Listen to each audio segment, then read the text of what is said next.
do an intro. Yeah, we're back. All right, we are back. A quick little bit of technical difficulty there. YouTube seemingly going down first and then others following. So something crashed here on our local machine. So sorry about that. I think there are just too many viewers. Thank you for tuning in.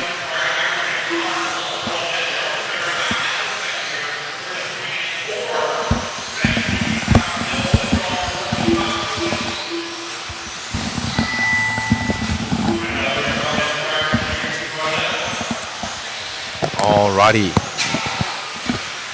Everything was hardwired in. We were good to go, but now has taken a little bit of a knee, and we are back now. We are back now.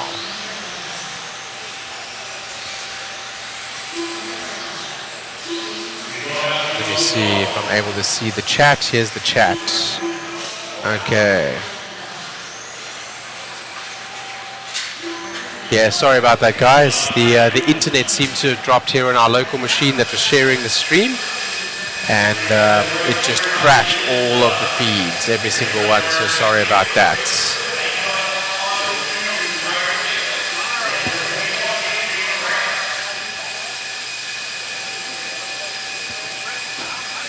We are back now. Only one heat was what you missed, so sorry about that, but we are back now.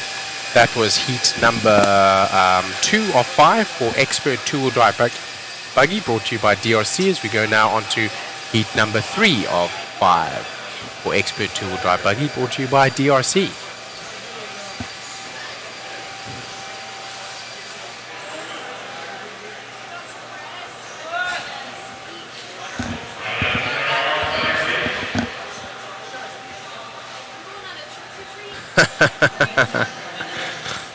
One of 44.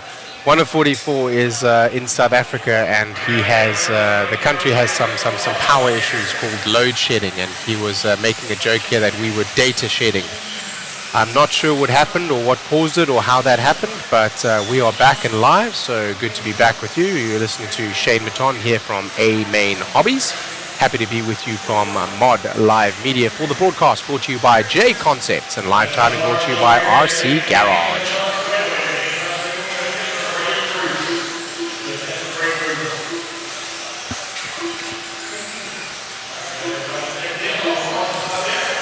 Alrighty. Hey Matt, the screen over here, I can only see the logo, no worries. Good thing I came when I did. Yeah, no, absolutely. If you'd have been later, it would have been a train smash. We'd have been calling you. Luckily, we only had 5 minutes of downtime and only one heat of qualifying missed. So sorry about that, gentlemen, but ladies and gentlemen, but we are back now.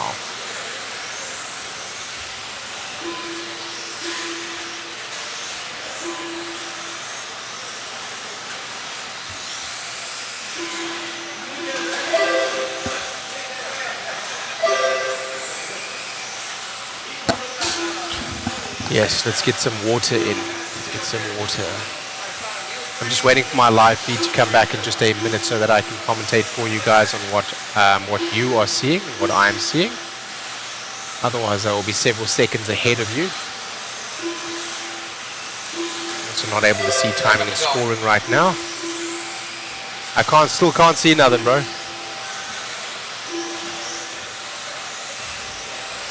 Alright, well, I guess we will be back in a couple of minutes. I cannot see the broadcast right now, so I will be back to commentate as soon as I can, hopefully in a couple of minutes' time.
Oh.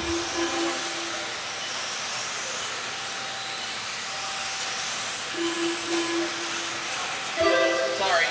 Yeah, you're good. You're good. Alrighty, so 2 minutes down, or 2 minutes to go in this one. I was just waiting for the broadcast to come back so that I could actually see what the camera was seeing. So,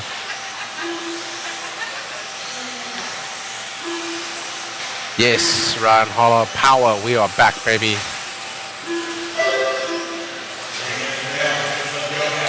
This one is heat 3 of 5 for the DRC 17.5 Expert 2-wheel drive buggy.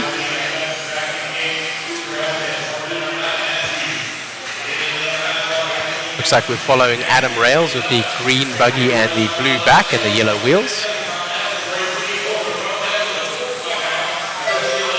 So take note of that paint scheme, as he is in quite a number of other races, and I'm sure his other cars will look the same. Fast lap right now with Greg Niklas right behind, and he's coming up with a fast lap pace as well, but still 1 lap behind right now in terms of lap pace. If he's able to shave 4 seconds from that, he'll be able to catch up to Adam Rails, who's the one that we are following now. That may actually be for position. I think those 2 buggies right behind are both for position. I think that's going to be Michael Rowley and Greg Niklas behind. We continue to follow the driver around, Adam Rails. If they're able to make any impression towards his forward leading spot, then they will be able to start to put pressure on him in terms of time. But right now, Adam Rails not making any mistakes.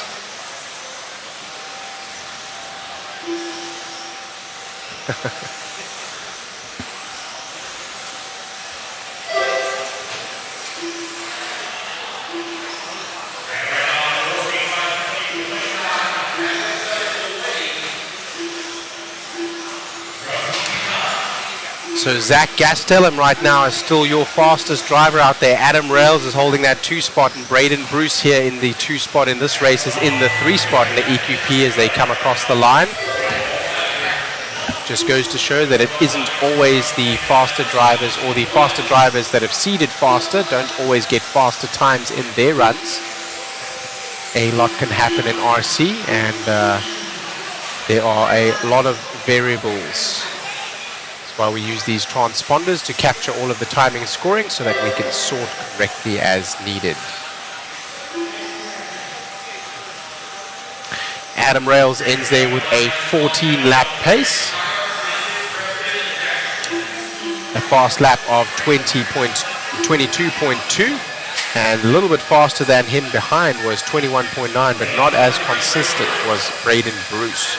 14 laps in 5 minutes and 20 seconds. Braden Bruce did 13 laps in 5 minutes and 2 seconds. There's an amazing amount of grip in this track, although I will say that as we're going through the middle of the day now, I think we're getting to medium-high grip. We were at extremely high grip previously in the day. The reason for the changes would be that the track gets a treatment overnight. Firstly, they put water into the track, which allows the track to stay moist and thus have a little bit of give and also stay together. And then next they will put Elmer glue on the track, and that Elmer glue is something that seals the track up.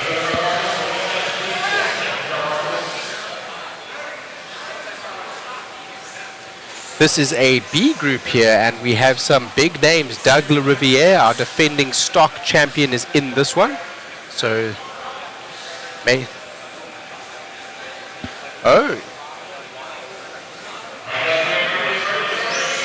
Mason Templeton's in this one as well. He won the Masters of Dirt that was down at Beach RC. Some local heroes here too. Nick Reppin, Calvin Bruce, Ethan Hoskins. And our defending champion for the Clash of Champions stock title. There is a stock title and a open title. The stock title will be delimited by 17.5 motor turn here in two-wheel drive buggy, 13.5 in the four-wheel drive buggy, and 13.5 in the stadium truck.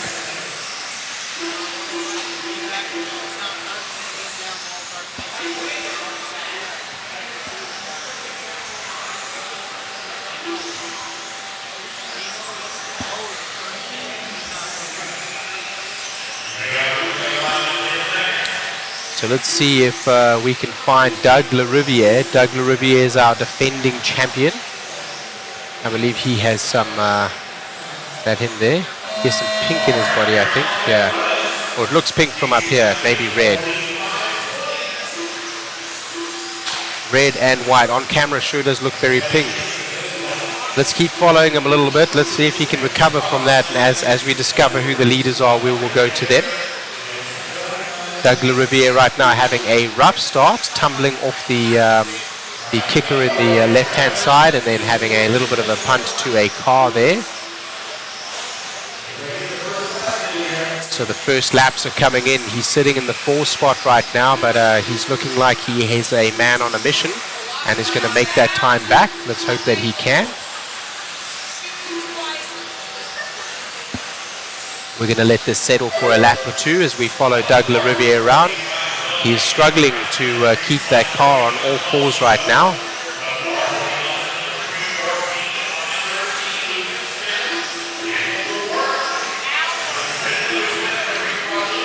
Alrighty. As we get into the 3rd lap now, we're going to start looking for Mr. Colin Clark. I believe he just went through. Actually, it's going to be Brian Dunbar now. Brian Dunbar to the point. Brian Dunbar, I believe, is the yellow car with the... Is that him? Yes, in the Yokomo. Yes, that's the red and yellow with the yellow wheels. It's scrambling around here. Lucas Smith is leading now.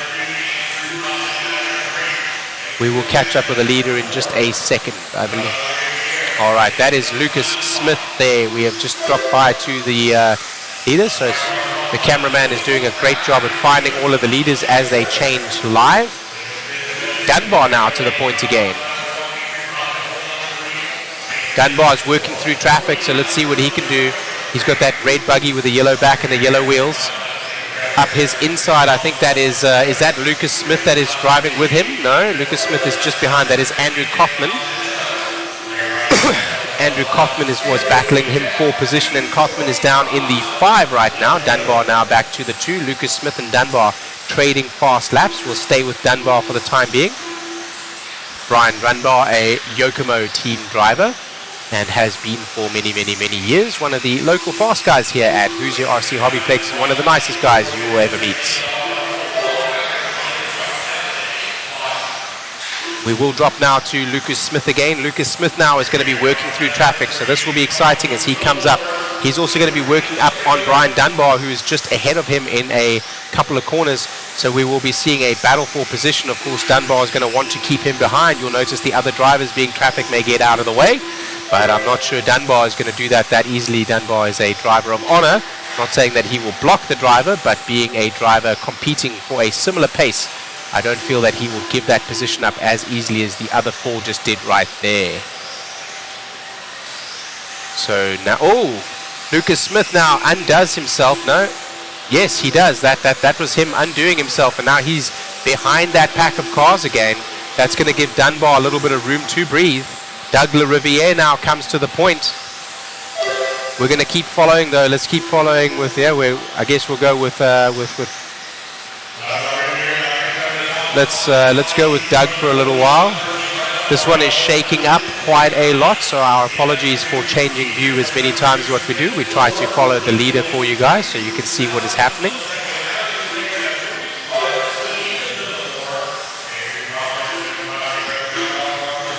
So there is quite a nice battle shaping up as we go through those S's there.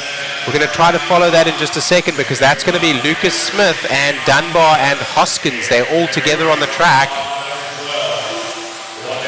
Still running with Doug LaRiviere right now. Oh, a little bit of a tap on the buggy ahead. He's going to bring us into shot in just a minute anyways, LaRiviere. He's coming up on them as well.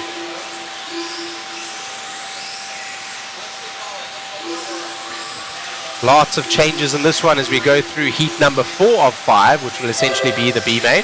Some big names in this one looking to make it up to the A main. And right now, all of them are doing so. A little bit of a bobble from Doug there as well as he goes onto the pipe, but saves it nicely and recovers well.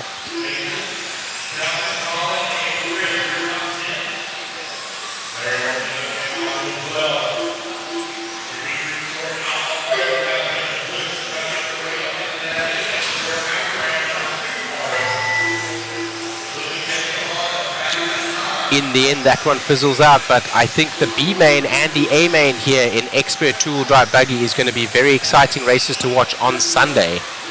So looking for a lot of excitement there on the Sunday. If this race is anything to go by, we're going to have a lot to watch.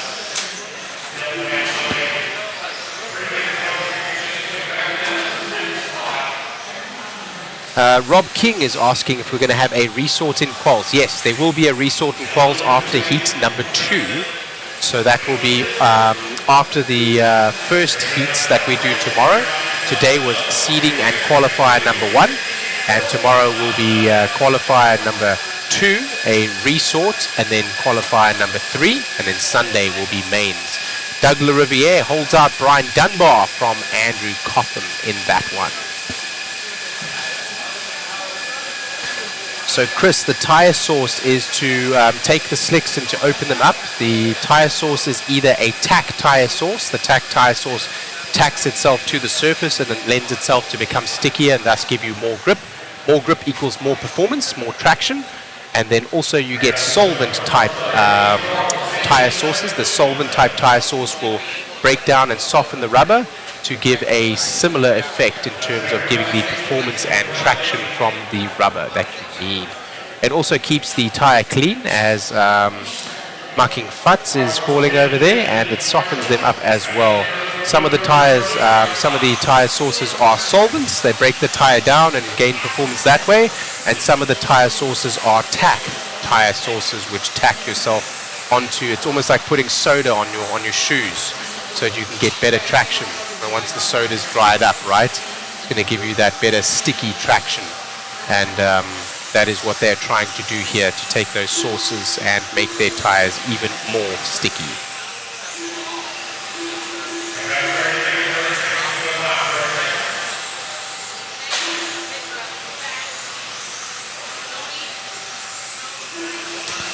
Chris is also asking there, when the cars use treatments like Elmer's glue, sugar, soda, etc., do the teams set their cars up more like carpet? Yes, they do. So I was walking around the pits yesterday and I was asking whether or not these guys are running carpet or dirt cars. They're running dirt cars. So the difference between a carpet and a dirt car is the chassis length, which is going to allow different steering inputs. The carpet cars are slightly longer. They're about +5 or +3 millimeters, depending on which manufacturer you look at. And that slightly longer chassis lends itself to a harder accelerating style of vehicle. So they're running the shorter chassis here. A dirt car is also going to probably have a ball differential, which is a different style of differential to the gear differential, which is a more responsive and also lighter differential, which is going to give you again more traction and ability to get on throttle for a dirt scenario. Although there are many options and setups that they will use, which will bring the cars closer to a carpet setup, which we see here for a very high grip track like we do with this Elmer's glue sealed track. This track has been run and tilled and changed so many times that the glue has now become impregnated in the soil along with the rubber that has been ripped off from the Elmer's glue being on the sealed surface. So there's a large amount of rubber and Elmer's glue in this clay as well that makes it sticky as well as they rebuild it. Here we are now, heat 5 of 5, DRC 17.5 Expert two-wheel drive buggy out in front right now, and the buggy that we are following with the green and blue back, green front, blue back, and the yellow wheels. There's Talon Henley. the son of owner Eddie Henley here at Hoosier RC HobbyPlex in New Albany, Indiana, United States of America. Coverage brought to you by JConcepts here live from Mod Live Media, and live timing and scoring brought to you by RC Garage. 3 minutes in, this one still remain. Fast laps coming out from the young gun, Talon Henley. He's on a 15.520 lap pace. The only one on a 15 lap pace right now, so he's showing the field up right now. Trevor and Colin right behind on a 14 lap pace, and as is Kyle Go, Justin Green also on a 14 lap pace. Kai Goff 2. Very close from 2, 3, 4, 5, and 6. So we're going to see quite a lot of shuffling, but we will continue to follow the leader, Talon Henley, as he's got some nice clear track ahead of him now. Talon has many hours of experience here at Hoosier RC HobbyPlex club racing as well as in big races. Doing very well as the young man, TLR driver. As he goes over the DRC double here in the DRC 17.5. Two-wheel drive buggy, heat number 5 of 5. This essentially would be the A main sort. These are the top drivers, and as you can see on the right-hand side right now for the EQP, the Equal Qualifying Pace, Talon, Colin, Kyle, and Trevor, as well as Dustin, all the top 5 fastest drivers if they keep this pace that they are holding right now. Still Talon running nicely out front. We're going to continue to follow him. I believe we'll stay with him as we finish this race out, as long as he doesn't make any unforced errors. Right now has a substantial amount of track ahead of him that he's able to work with and pull into the gap. Some clean air that he's able to use. Colin Miles behind is on a 14 lap pace right now. There's only 3 seconds that are separating now. So I don't know where Colin Miles is making that time up, because I'm not seeing any bobbles from Talon. But that time is being made up. Only 2.1 seconds behind is Colin Miles. So if he makes up 2.1 seconds on track, we may be changing leader as well as camera position. But for now, we continue to follow with Talon Henley, son of owner Eddie Henley here at Hoosier RC HobbyPlex in New Albany, Indiana. I think Corey is being made to work through traffic right now, and maybe Talon is just maintaining his lead. He doesn't seem to be putting a lot of pressure on making his way up. He's just using the open track ahead of him, and he is using the fact that nobody is behind him to come close to him in terms of physically making him come a cropper or put pressure on him. So he is putting through some pretty fast lap times, so I'm not sure exactly how Colin Miles is able to hang on to that, but I think he's behind in some traffic.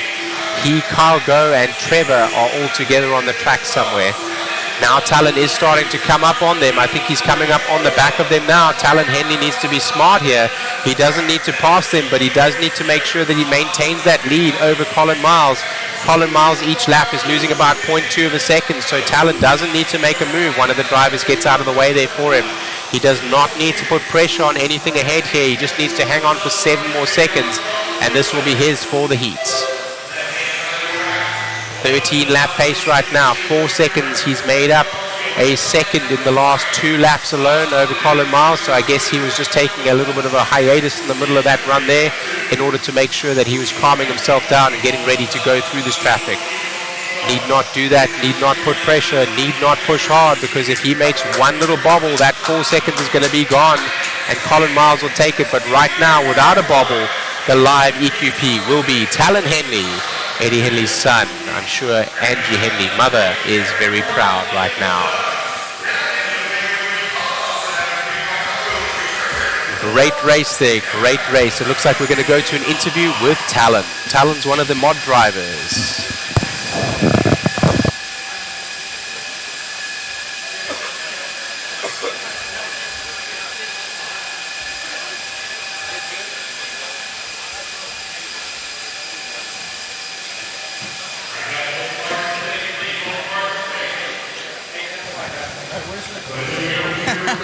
Blazing out there, buddy. I think you're a couple seconds up on the field. Car's on fire. Car's awesome. I've been making a lot of changes to it, and I'm really happy with where it's at, man. Looking good out there, man. Anybody you want to thank? I want to thank you, man. Awesome. I've been thanking everyone else but you. Your pucks, man, keeping the car alive. especially. Quick rotation, quick acceleration. Love it. Great job out there, buddy. And hey, time to take it into Q2 and Q3. Trying to leave them into Q2 and walk away with it. Great job, my friend. Thank you very much. You got it. Oh, no!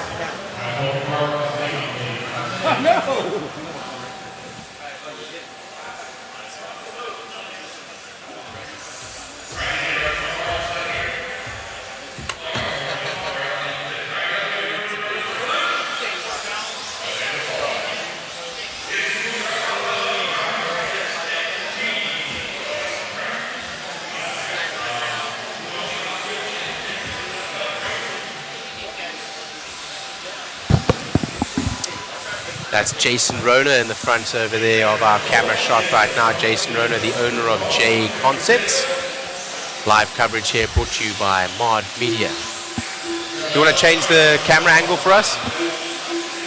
Matt? Matt? Oh man, I was trying to call him. He's left the camera angle on the static camera.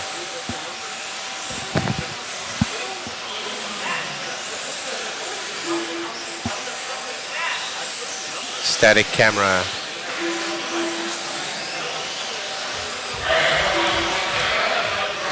Just need a change from the static camera. Let me get my headset. You got it. Alrighty, everybody is checked in for this one as we get ready for SXT two-wheel drive mod buggy SXT, bringing traction to many of the races here using the SXT 3.0 and max traction compound. Some using the Baja compound, lending itself to the clay, which we are racing on here.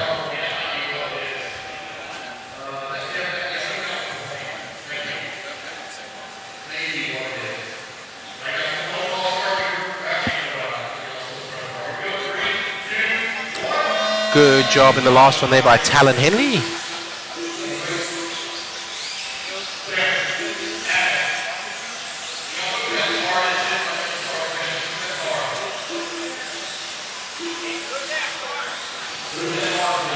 Right, so Hellseeker is talking about some of the transmission aids that you're able to use, things like slipper clutches, things like differentials and so on.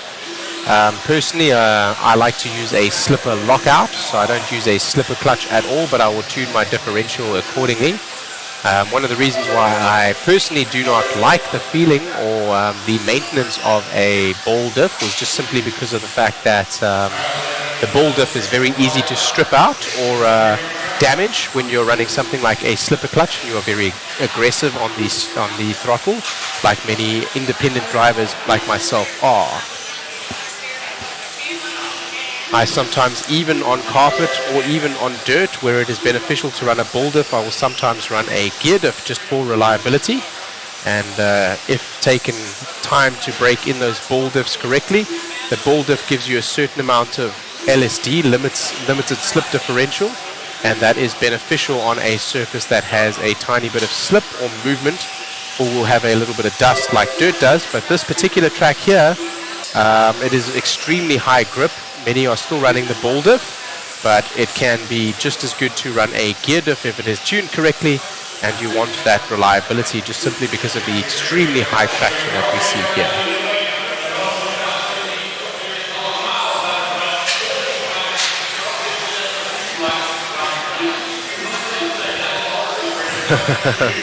One of the guys here is referring to the mod is referred to as open class also. Open class allows you to run any motor turn limits. The any motor turn limit also means that you can run all sorts of settings in your ESC, and those settings in your ESC allow for a more aggressive power delivery, almost like a turbo would in a real car. And when you do that, the car sometimes can become very difficult to drive, and of course you need more skill to drive at this level in this particular class. And the what he's referring to there is putting a 17.5 in their cars, thus calming the car down, giving you more linear throttle response, and he says it may be faster that way. And it is true. It is true that some drivers, all that a faster motor or a more unruly power delivery will do is make the car loose or make the car unhandleable. And for many drivers, yes, they will be faster with a stock motor. Although as we follow our leader around, Colin Miles, in the white car with the white wheels and clear wing, you can see he is keeping a rather tight line. So if you do have the skill to take the car around with a mod car, you will be faster. Now the benefits as you go down in turns becomes a law of diminishing return essentially. As you saw, the 21.5s are doing anything from a 24-second lap time and upwards. The 17.5s are doing 22-second lap times and upwards. The mod drivers are doing 21 seconds and upwards, and that is of course in the hands of an expert or independent driver. You'll see the pros, with the skill that they have, are able to dip into the 19s. We've seen some 19.8s from David Bada and from Dakota Fend in their four-wheel drive buggies, and we've seen some 20-second flats from the pros in their mod buggy two-wheel drives. So the stadium trucks, I believe, also around 20 to 21 seconds, a little bit slower, being that they are the same motors, similar transmission, heavier tires and slightly larger bodies, so they weigh a little bit more, so they are a little bit slower. Right now, with 1 minute to go, we're on the 10th lap here for Colin Miles as he's working up against some traffic. Steps through nice and quickly there on that particular driver that led him through, the pink buggy. Coming on the back now of what may be Chris Dosek, I believe. So that is the number 2 driver. Right now they are both on a 14-lap pace.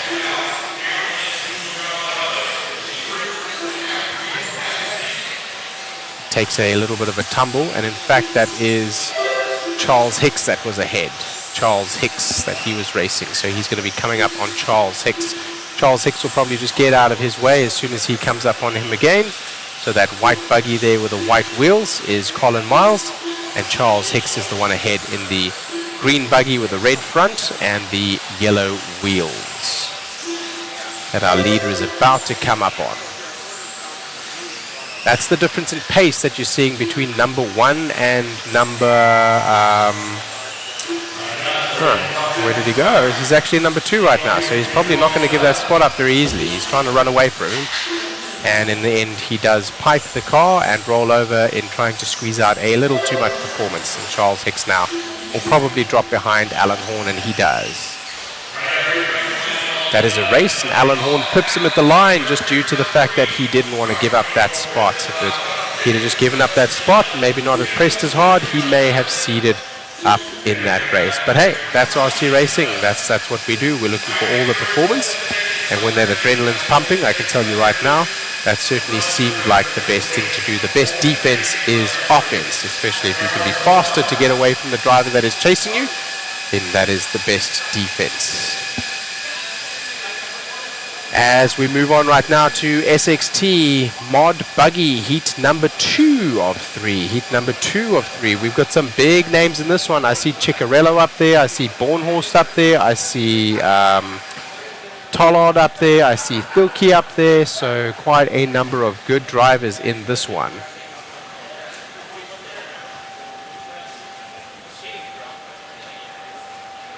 Also Riley Becker, Lucas Smith, Martin Herrick, Ethan Mechanic, Kai Goff, Dylan Rapasso, and Aaron Kaufman.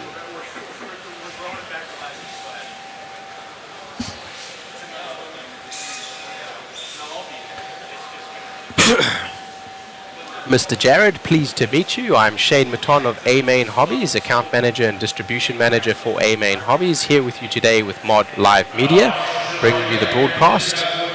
I'm doing a cameo with Mod Live Media here at Hoosier RC HobbyPlex, so very proud to be here with you. Nice to meet you there, Jared.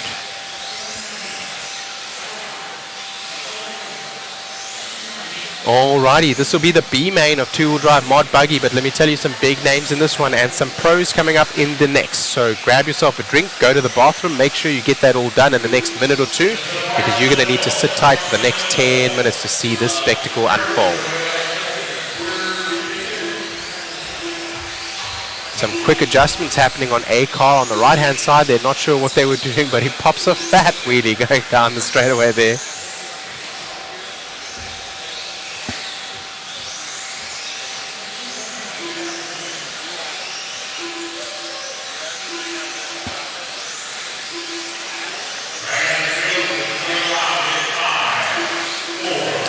The loop is about to go live. Let's go.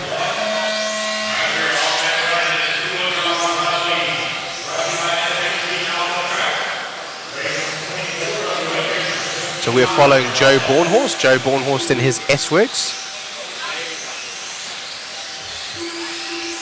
Joe Bornhorst in that yellow and red paint scheme with the yellow wheels and clear wing.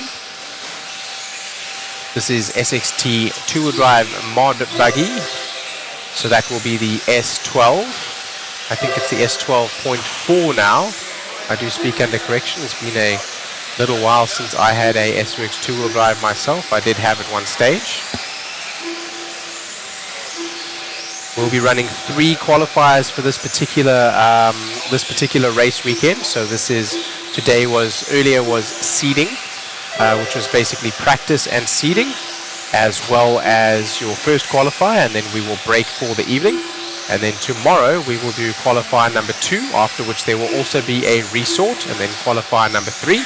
And then on Sunday there will be the mains only, the mains.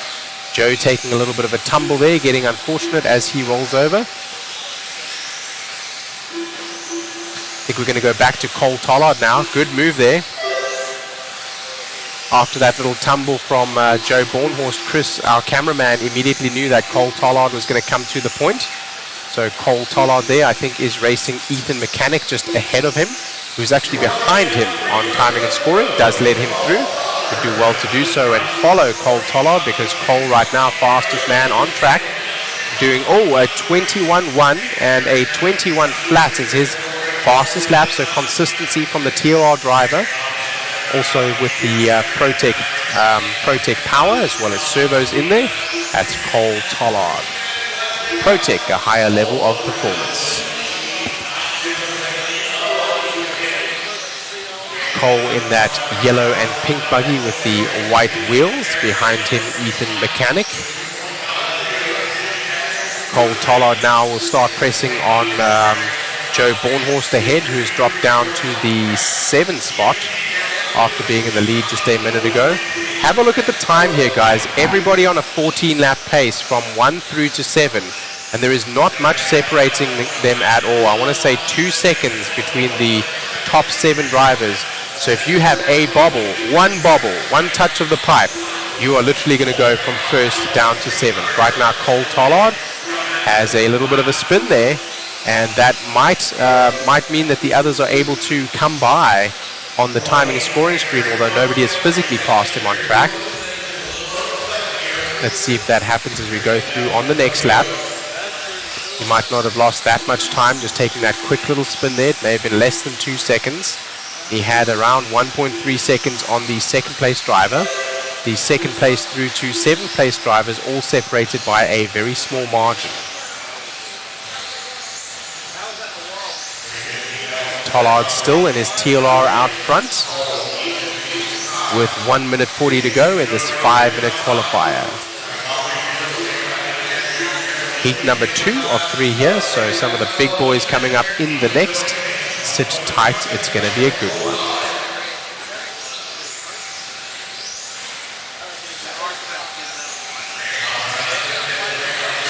Still following Cole Tollard, as he's going to be putting some pressure on Joe Bornhorst pretty soon just to get by him on track.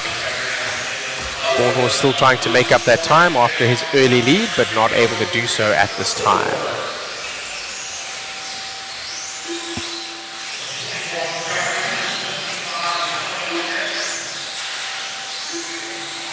Still able to triple, and they're starting to get closer to not being able to triple. If you see that, somebody was saying earlier, it's a very good litmus test for the batteries. And these mod drivers, they want to squeeze every little bit of performance out, so they will often run a lower milliamp hour battery in order to reduce the weight that they are carrying, and thus, of course, the power remains similar. With that being said, the power to weight ratio is higher, and they're able to extract the performance as well as make up for the differences in the power delivery as they go through the race, and the voltage in their battery sags to a much lower point than what it would if they had a higher milliamp hour battery. The MAH, milliamp hours, referring to essentially the gas tank, the size of the gas tank that the battery has and the runtime that you can achieve from it. So with that being said, very difficult for somebody that is not experienced in different levels of battery, essentially. A driver like myself, an independent, would opt for a heavier battery with a higher milliamp hours, thus carrying the weight but having a more consistent voltage.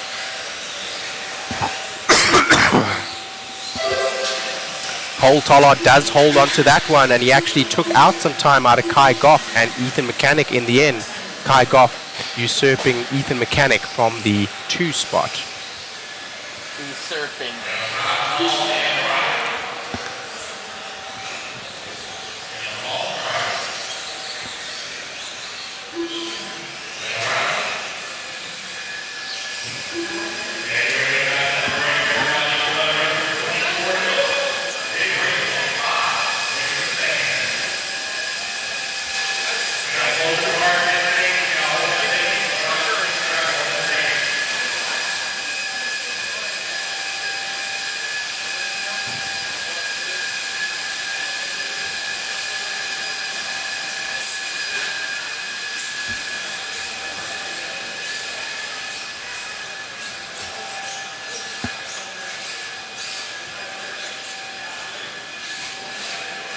Alrighty. I hope you have yourself a drink and you're sitting tight, because this is going to be a tasty one as somebody gives a tap up the rear bumper of what I hope is his mate, not a malicious one there. The red buggy giving the yellow buggy quite a tap. In this one, Dakota Fend, defending champion, Clash of Champions champion. So he is the mod Clash of Champions champion. He is here to defend his title in his TLR 22. TLR 22X, referring to 5 in Roman numerals. That is the reiteration of buggy that they are on currently. Let's get going. Dakota Fend, Tom Rindekent, Davey Barter, Tater Sontag, Brosh Champlin, Chase Lemieux, Spencer Rivkin, Dustin Evans, Ryan Cavalieri, Aidan Horn, and Gavin Bushina.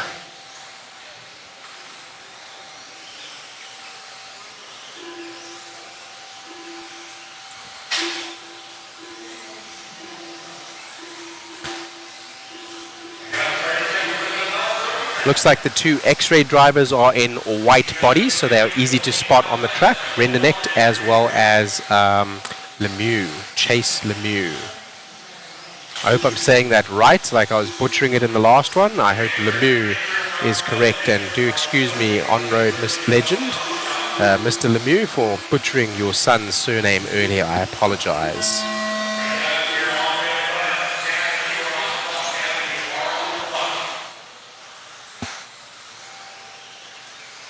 Yes, Big Buckarama, you are right. I don't know how they went from the TLR 4.0 up to the X then, as V would be 5. You are correct. X is in fact 10 in Roman numerals.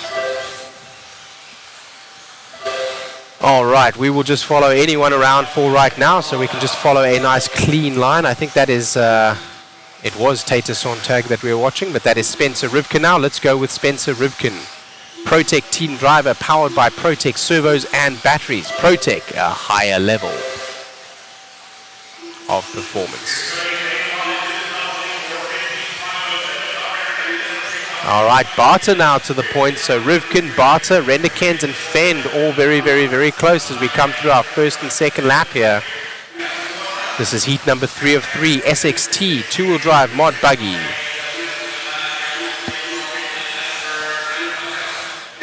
It's going to be pretty tight as we go through the first couple of laps. So we'll choose any car and we will follow them around.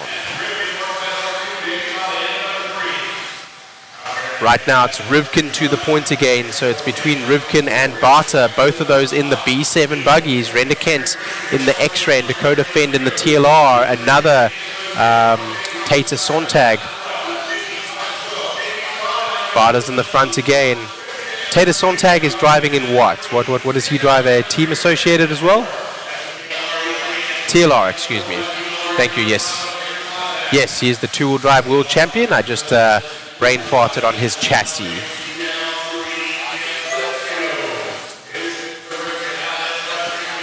Looks like Davey had a bobble, and we're following Spencer Rivkin now again.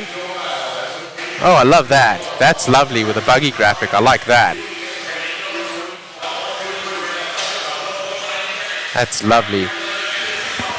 Some great work here from Matt Olson. He is on the operation behind, making us look good and enjoying the broadcast, making it very enjoyable with all of the media that he is able to give us. Not only the photographs of the drivers, but also the picture there of the car that we saw just a second ago. Spencer Rivkin with his classic body scheme, that light blue, white, and purple with the white wheels. He is the third car in this driver train right now. Ahead of him is Rendekent, and I'm not sure who is that. Renenect, excuse me, yes. Renenect. That is a tongue twister for sure, Renenect. All right, Spencer is through. Now he has some clear track ahead of him. Let's see what he can do with this. Fenn now in the 2. Fenn now looking good. We're going to continue to follow Spencer Rivkin around. Spencer takes a tumble. That could be enough for, here comes Dakota Fenn now.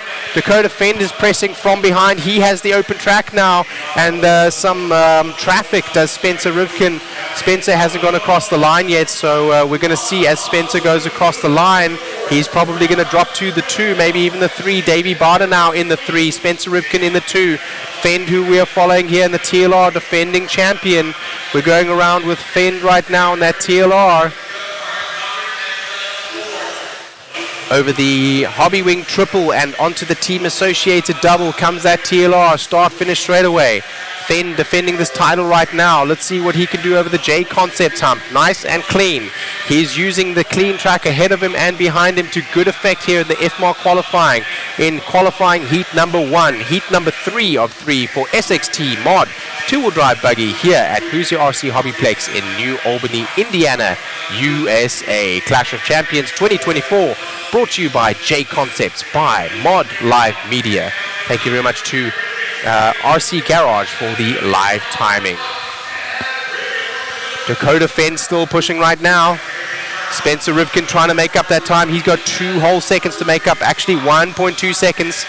He is making inroads though, so Fenn has now got to start pushing. He has cars ahead. He's going to start coming into traffic. I think that is actually Rivkin ahead of him. Is it Rivkin ahead of him on track? It is Rivkin just ahead of him on track. Okay, that was Brock Champlin ahead. I was going to say they're going to come together, and Rivkin needs to stretch out a lead. That's a little tumble from Fenn. I don't think it'll be enough for Rivkin to come back. It is. It is. So Rivkin making a charge now. Rivkin to the point now, on fire with that B7. The clock is going to expire, and is he going to snatch it at the line? He does. It looks like he will with a 14-lap pace. Dakota Fenn not far behind. This is going to be a very hot battle as we go through not only qualifiers but also look towards the heats, the mains on Sunday. So one more lap here. It's not over yet until the fat lady sings, and Rivkin's got some traffic he's got to work with. He's squeezing everything out of it and wants to make sure that he gets the line quick as possible. That next corner just doesn't matter. So he tumbles into the wall, and he may hang on. Let's find out. He does hang on, and that is Spencer Rivkin from Dakota Fenn by not very much. How much was the gap in the end there? Wow, okay, 14-lap pace in the end for Dakota Fenn and Davey Barter in the 3. What a race, guys, what a race, and that is just one of the qualifying.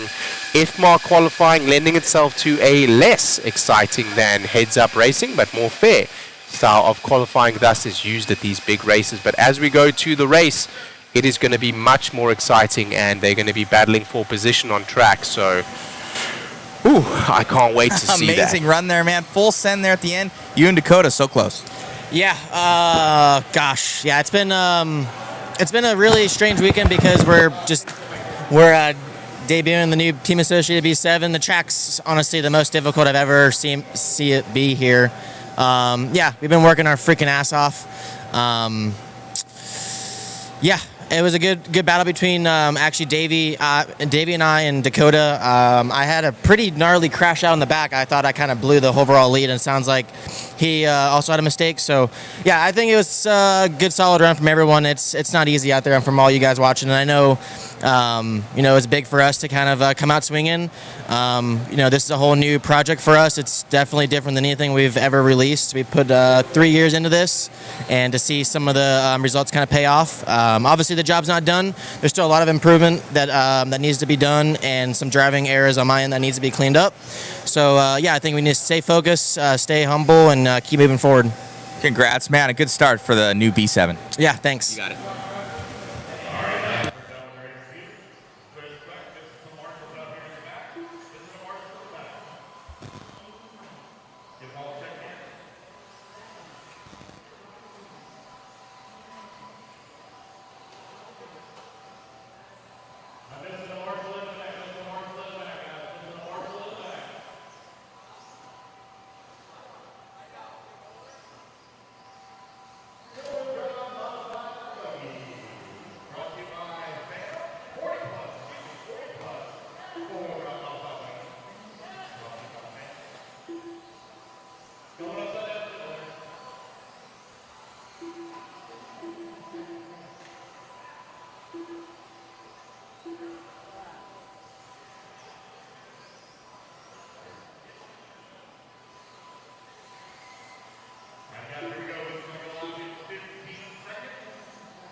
All right, we're back at it again here, guys.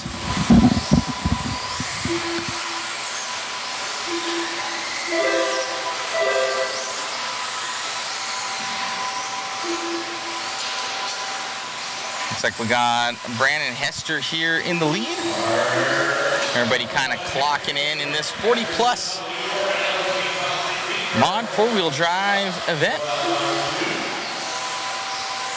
Hopefully you guys are enjoying the coverage. Thank you so much for all the support. I'll drop that waffle link for those guys that want to get it going. An all-new B7, the one, not actually Spencer Rivkins, but the closest that we can get to it, which is a kit. That's up for grabs there, guys. So either one that you want, carpet or dirt version, once they're released, we'll be shipping one to your door. And we also have a B74.2 compliments of Hoosier, along with the Yokomo Nano Sport RC10, B74.2. And then a slew of other prizes. There'll be like probably 10 or 15 winners. It's gonna be crazy. Gonna be nuts. Thank you all for the support.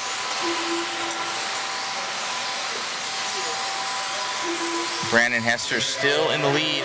Kurt Wanger now taking this one over in the new B7. Oh no, this is four-wheel drive. So Kurt Wanger coming onto that back section, the Protect section. Coming around in the white and gray.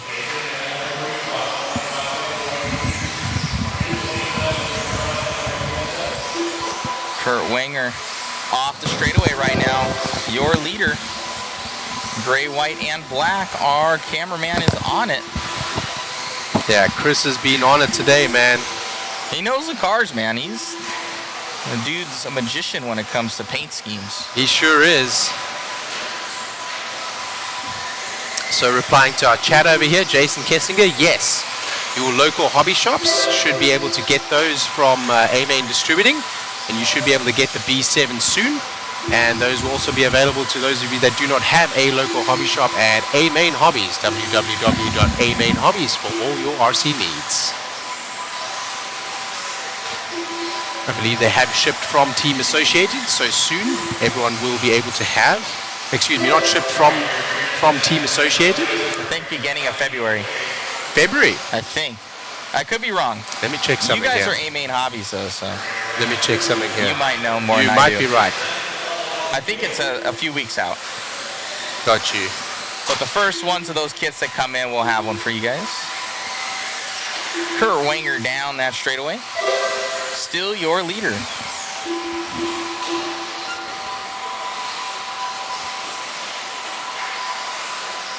Alrighty. Oh, they took him down from pre-order, I think. Yeah, they're not up for pre-order anymore, I don't think. I guess you are right then. The car is going to take a little bit longer to come for us average Joes.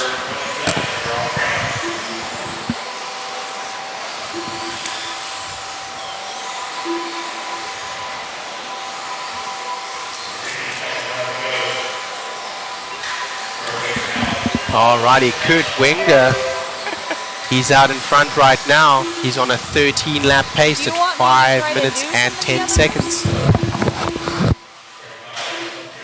Brandon Hester in the 2, Jason Grimes in the 3, Ramy Butella in the 4, Ross Tate in the 5, Brian Krull in the 6, in the 7, Gref Pelfrey, Robert Stevens in the 8, Nick Malato in the 9, Brad Evans in the 10, Al Colin in the 11, and Eddie Henley is not on the track.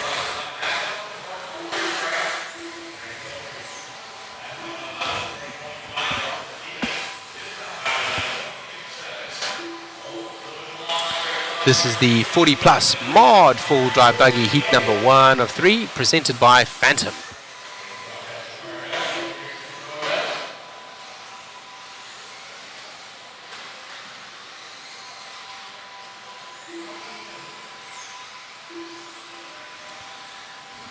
That team associated out front for Kurt Wenger. He's still driving the B6.4, the previous reiteration of the buggy from the B7 that the pros are running here at this event.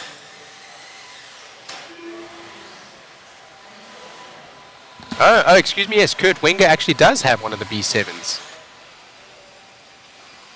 Yes.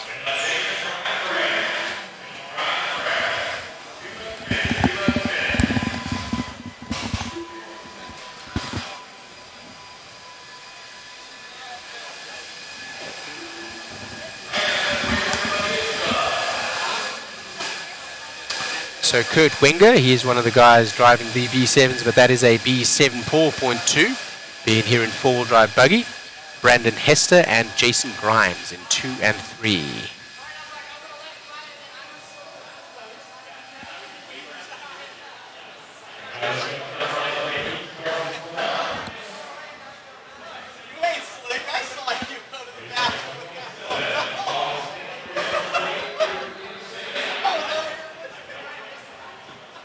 Oh yeah.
Good stuff, yes. You should be talking to your local hobby shops. If you want to get your hands on one of those new team associated, go and talk to your local hobby shops. They will be able to get them for you.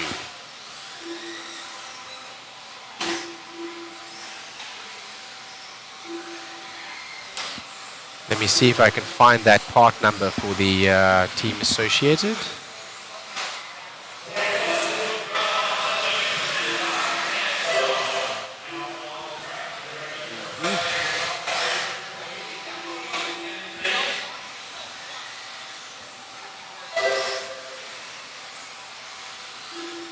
There it is.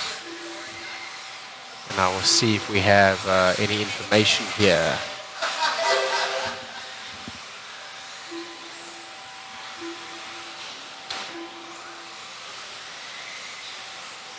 Okay.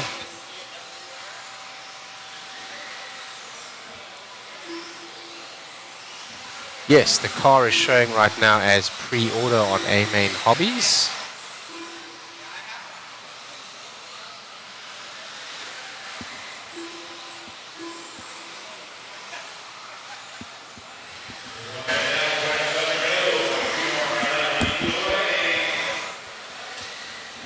Let's have a look over here.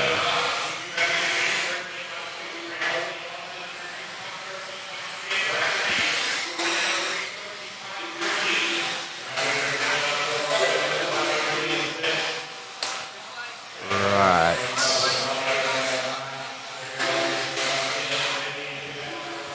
So the ETA dates that I'm seeing here are very, very, very recent. Some are showing around mid-January. I'm not sure if that is accurate or not, but that's right now the ETA date that we have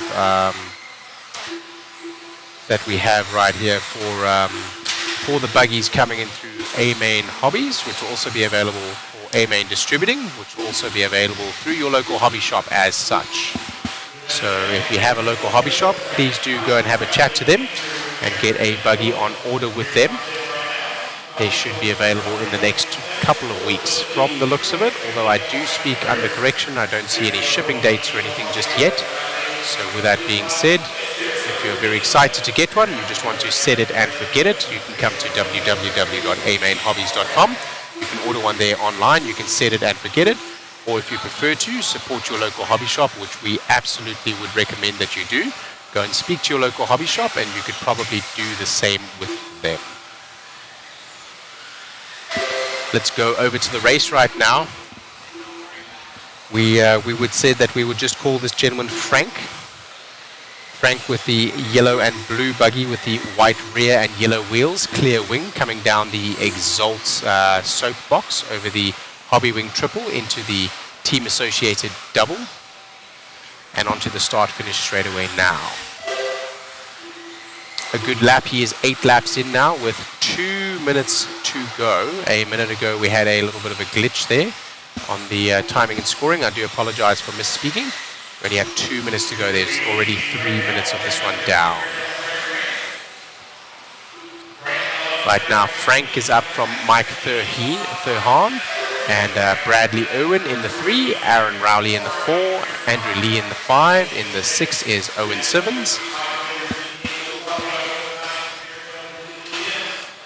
This is 40 plus mod 4-wheel drive buggy.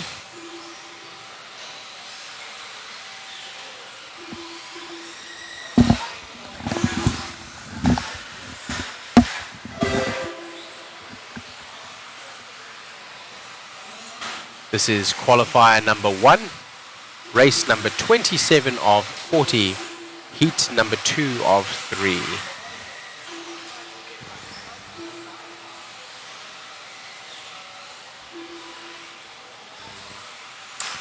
Yes, Mr. Mike Kaz, Davey Barter and Ryan Cavallari both in the top 5. Spencer Rivkin, Dakota Finn and Davey Barter look to be battling in two-wheel drive for what will be the fastest driver in that particular spot. Spencer Rivkin coming out with the Q1 TQ. So far he is the TQ, but it is going to be a fight in heat number 2, after which we will have a resort. Heat number 2 will be tomorrow until about halfway through the day.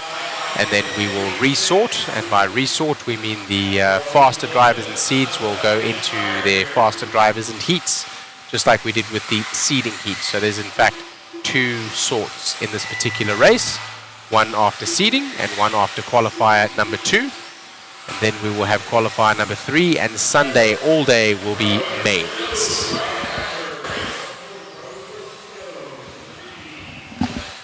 Polar Bear Davey sure is doing well, and he has definitely come into his own this year. Has always been a very good driver, but is really taking advantage of it this year.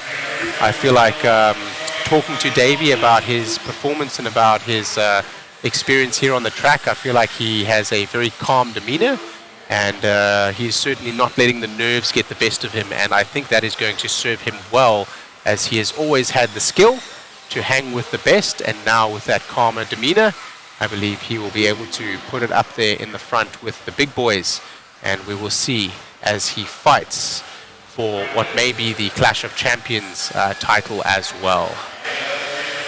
Frank does win that one out from Mike Thurhen, and then Aaron Rowley in the 3.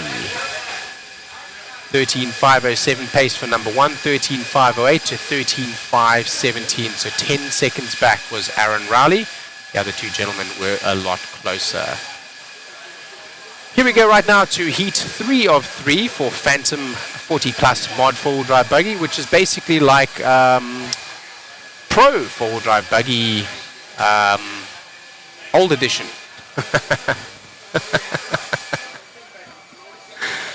Yeah, from 10, 15 years ago, right? We have Alan Horn. We have the father of Aidan Horn, who is a current pro here with us.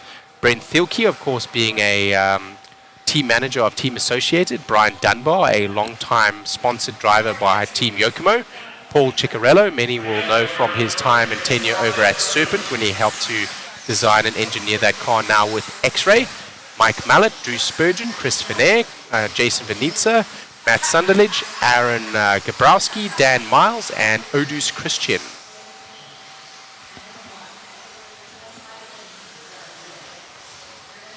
This is going to be a fast as well as a fun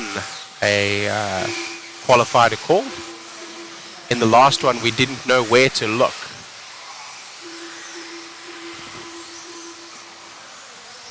That was the two-wheel drive 40 Plus. This is two-wheel drive, four-wheel drive 40 Plus mod. Both of those were mod. Some drivers stuck together. Marshall needing to run out there.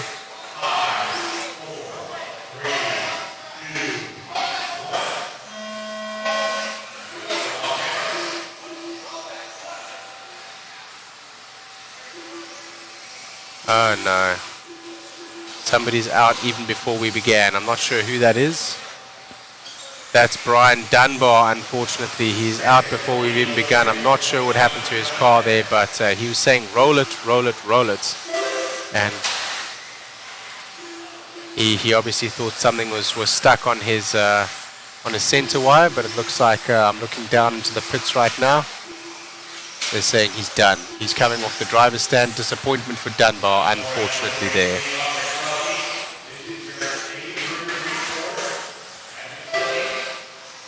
Alan Horn coming out swinging right now, 21-1 right off the bat. He is hanging right now with the big boys as well. This is 40 plus, but those times would probably put him close to where the pros are, and he would be in pretty hot contention with his own son, Aidan Horn, now having just joined the A-Main Hobbies driving team. Thank you for joining us, Aidan Horn. We're proud to have you. Team Associated driver, the both of them, Alan Horn as well as Aidan Horn. Brent Thielke also in a Team Associated in the 2, followed by Chris Finnair and Paul Ciccarello in the X-Ray, Drew Spurgeon in the 5, and Matt Sunderledge in the 6.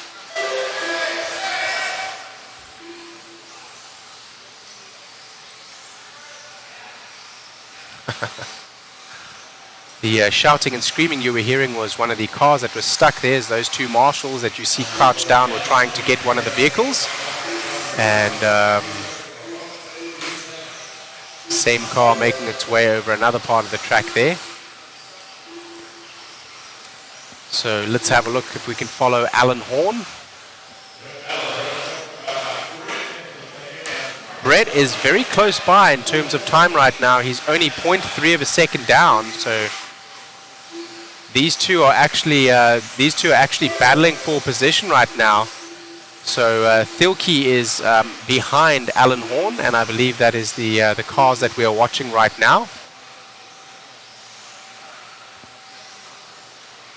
Oh, right, yeah, all three of them are very close together. Yes, Alan Horn, Brent Thielke, and Paul Ciccarello, all very close together. They're close together on the timing and scoring as well. So this is a little bit more heads-up racing. Alan Thorne still managing to hang on right now. Thielke trying to make a move. Horn makes a bit of a bobble, and another one. That's going to open the gap here. Here comes Checky, and here comes Thilke. Chris Finnair now has got past Ciccarello on the timing and scoring screen, and they're together as well.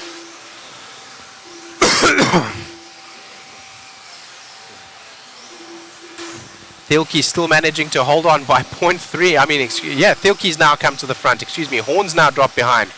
Thilke now with Horn right behind him on the track still. Actually, Thilke is still behind Horn on the track, but he's made up that time.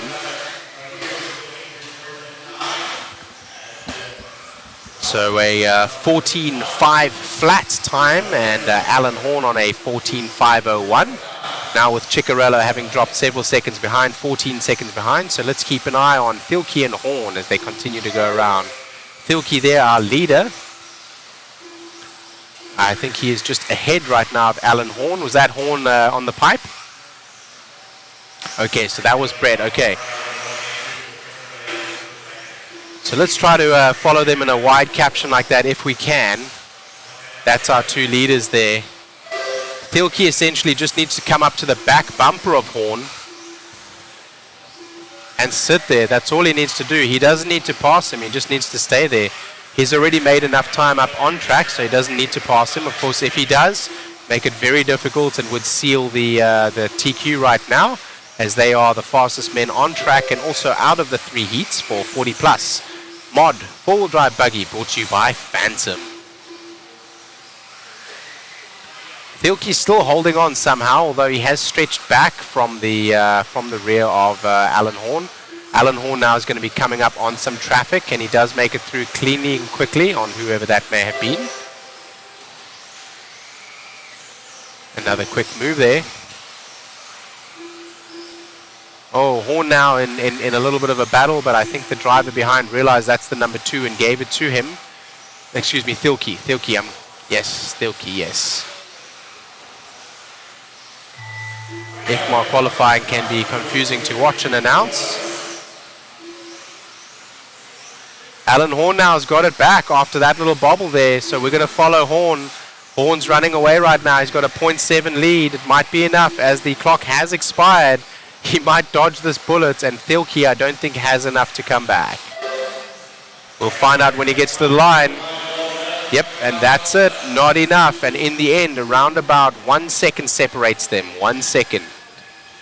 So Horn takes it from Thilke and Ciccarello in the 3. Nice race from the old boys. Well done. 40 plus. I say that with respect. I'm 40 plus now myself, so respect to the 40 plus guys.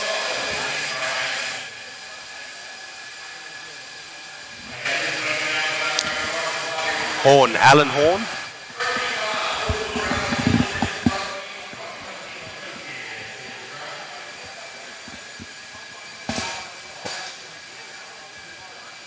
Horn 1.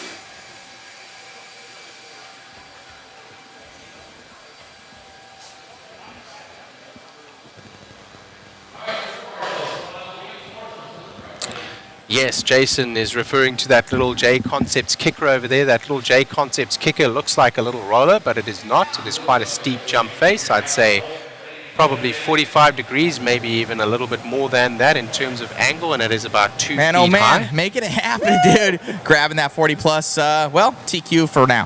For now, we'll see. It's going to be a battle. There's a lot of good guys out there, and Brent's always tough. Chicky's always tough. Dunbar, the list goes on and on. It's just who gets the cleaner run, really. Congratulations on the run, buddy. Who do you want to thank? I just want to thank the whole Factor Tracks racing team, everybody watching. It's awesome that you guys do this, and all of our guys are here working hard, and we appreciate you trying to grow the sport with what you do. Congrats, buddy. Thank you so much for the support, and great. Good job out there. Good luck. Thank you. Nice interview from Alan Horn. And yes, we are trying to get as many people into the hobby as possible, not only talking about how and where you can race, but how you can get into racing. If you have questions about that, please let us know. Yes, it's on static.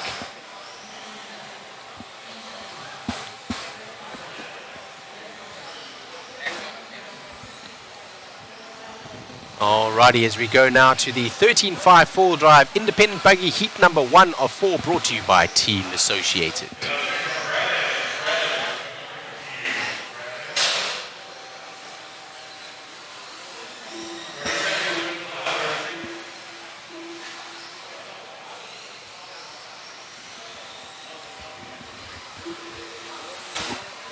So C Dizzle. There are tracks that will have a run what you brung class. A run what you brung class will essentially allow you to run anything that you brung, and that will allow you to run things like Armor Granite or Armor Mega, something like that. Normally you want a car that falls into a specific class so that you have the best that is available to your rules.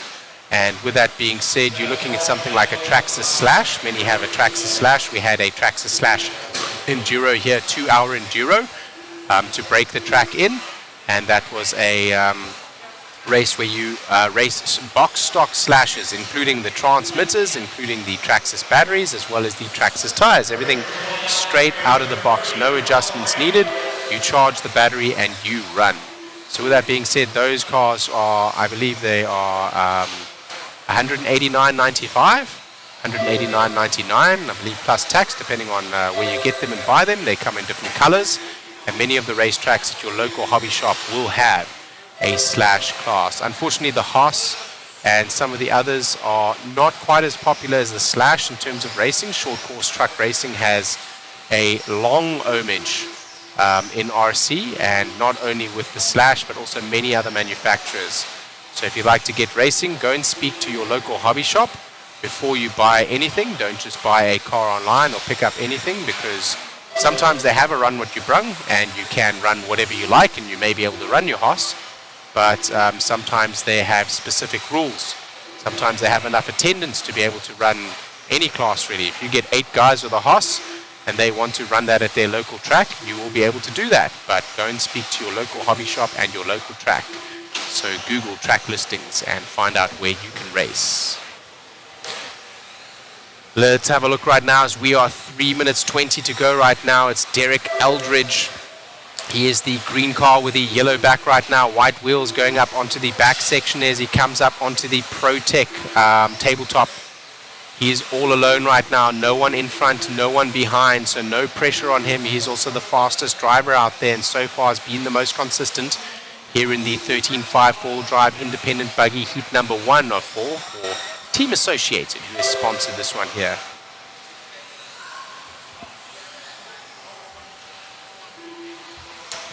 There are tracks also, as Jason Kessinger is pointing out here in our chat, that will have rental buggies as well. So you will be able to come in and grab a buggy like this one that they are racing here, and you will be able to compete at a higher level just simply because you are able to take a kit car, which is more adjustable and more specifically tuned and set up for racing in terms of the engineering and traction that it is able to generate and give the driver.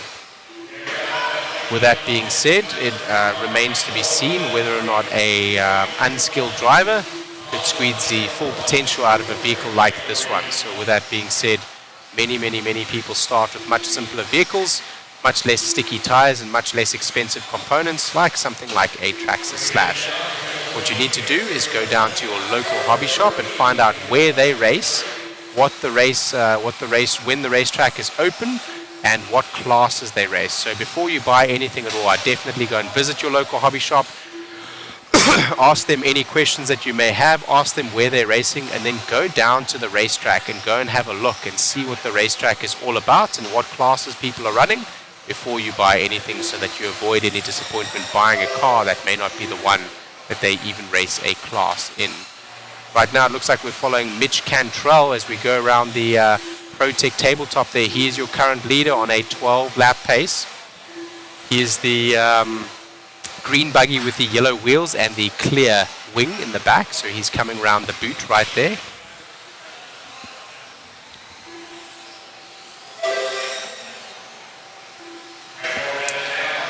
Mitch Cantrell now leading from Brian Krull. Derek Eldridge now falling down to the 3. They're very close together. There is a 12-lap pace for Mitch Cantrell, 11-lap pace 5:01 for Krull, and 11-lap pace 5:02 for Eldridge. So he has 1 second to make up if you like that 2-spot back, but they have dropped back now about 15 seconds from Mitch Cantrell in terms of overall pace. It also looks like Mitch Cantrell is able to stretch now with a 24-second lap time. So he is now able to stretch that lead and continue to stretch that lead as he goes into the lead.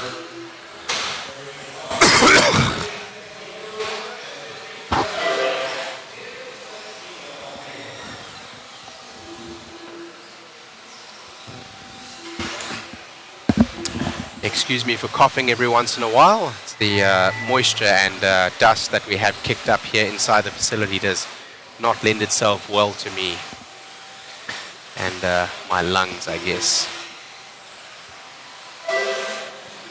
And the clock has expired, and that is Mitch Cantrell going over with a 12-lap pace, and no one is going to be able to stop him. Derek Eldridge does manage to stop Brian Krul, and he is still on the clock right now, so he's able to run some additional lap. So he will finish that lap off that he is on. Just waiting for Derek Eldridge to finish, and we'll see where he in fact finishes officially.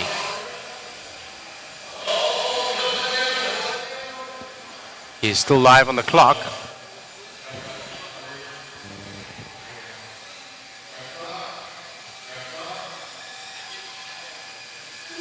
And he's done. Derek Eldridge in the end there does beat out Brian Krul, so he comes back to the 2 spot, but Mitch Cantrell did take the number 1 spot with a quite substantial lead in the end, around about, let's have a look over here. Around about 20 seconds he did take out of Eldridge.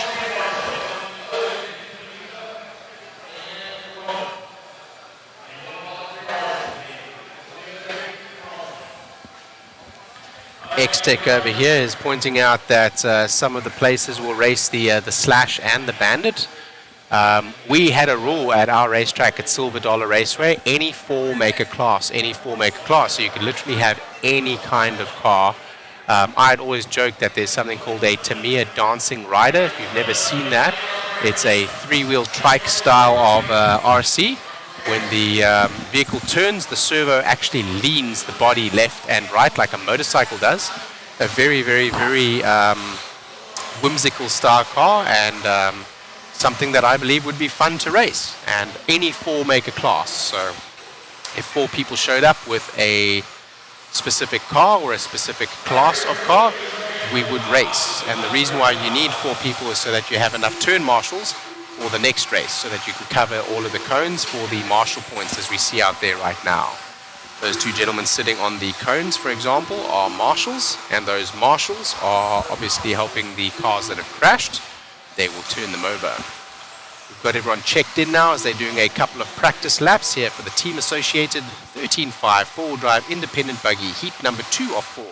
Hoosier RC HobbyPlex at the Clash of Champions 2024 here in near Albany, Indiana, United States, as the clock goes live. These guys all want to go heads up racing. I would wait at the end of the straightaway when something like this happened. I would wait at the end of the straightaway, and once all the drivers have gone through and I had a nice clear bit of track, I would go ahead and start my lap. That's what I would normally do. I, of course, don't always have the skill to cut through traffic the way that we need to, and as such, I will take any advantage that I can get. And in IFMAR qualifying, that is what we would like to do. As you see that car on the left-hand side, on the right-hand side that the camera is following right now, they each have a nice little bit of track ahead of and behind them, thus not needing to defend and thus not needing to attack, and thus not losing time and overall speed and consistency. That's Kane Humes that we're following around now. Kane Humes in that blue buggy with the white wheels. We drop back now to Adam McCowan. Adam McCowan in a bright orange buggy, looking almost red on the screen though. He's in the bright orange with a yellow wheels and a clear wing. We're following him right now as he goes through the boot over the Team Associated double and onto the start-finish straight away. They're shaking it up right now. That is still McCowan as we go back to Humes. Humes is now going to be that one in the back there, I believe, with the white wheels and purple body. Black wing. That is correct, and that is your current leader. getting shuffled up right now, and he is starting to put in some fast lap times, is Kane Humes. So I think we're going to be following him for some time. He's on a 13-lap pace, 13.5.11, the closest driver behind now on a 13.5.17, 6 seconds behind. So bar a large error or a crash where he needs to be marshaled, he should be in the lead for some time based only upon his own speed and consistency here. And of course hoping that the others are not able to catch him or turn on the heat, right? So if he makes a mistake like that one there, it's not going to make too much of a difference. A couple of those will put him back. He had 6 seconds. He's starting to stretch that lead now as he's the only one able to do 22-second lap pace. This is lap number 6 right now. We continue to follow Humes around, that purple buggy in the black wing as he works with traffic. Traffic steps out of the way. Of course, being IFMAR qualifying, if a faster driver comes up on your bumper, it's not that you must give way, but you should, with not only in terms of etiquette, but also in terms of racecraft and driving intelligence. If that driver is faster than you, let him by and follow his line and see where you can make up time. Still Kane Humes right now as he drops down that Exalt soapbox over the Hobby Wing triple into the shoe, over the team associated double and onto the start finish straight away. He's looking nice and clean. Only had a couple of bobbles. You know, those bobbles aren't going to cost too much. Looking for a way through on traffic and does make a nice clean move up the inside as he steps up the back left-hand side. Now in the Proline S's. He's going to go double single there, and that's probably working well for him. The less time you spend in the air, the more time you can spend on the ground, and thus creating traction and acceleration over the JConcepts bump onto the SXT roller and the DRC bump. Kane Humes still the only one in the with the ability to pull out anything in the 22-second pace. His last lap 22 seconds, 22.6 in fact, and the lap before that 22.7. That's awesome.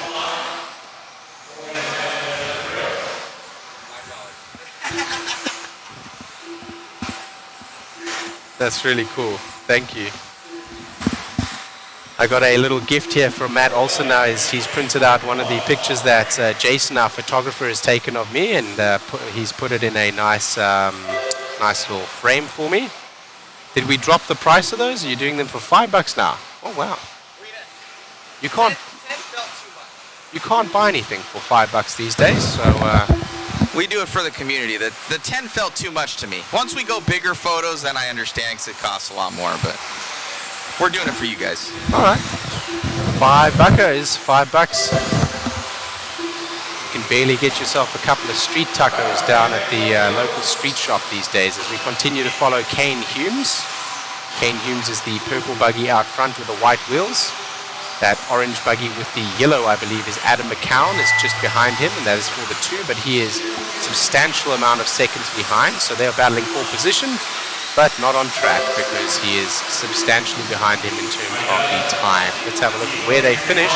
In the end, Mike Hess usurps Adam McCown, and a 13.506 to Hess's 12.504, so a whole extra lap was Humes ahead.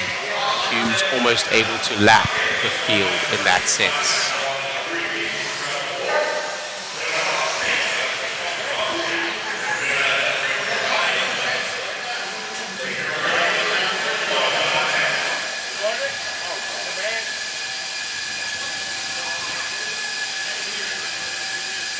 Lovely run from the young gun, Kane Humes. There is our very own Chris Mueller coming up to the camera right now. He feels like he's going to get hot. Keep that thing on, man. That's how you get in sick. Running his M17, and I believe a team associated. That is our cameraman that has been doing a great job. Right now we have Megan. Thank you very much for joining us, Megan, to help us out with the camera whilst Chris has his race and then marshals.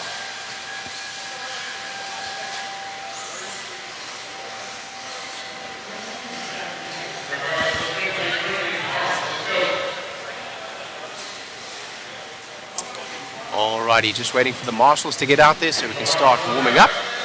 once we do, we will get going underway with race number 31 of 40, the 14.5 four-wheel drive independent buggy brought to you by Team Associated.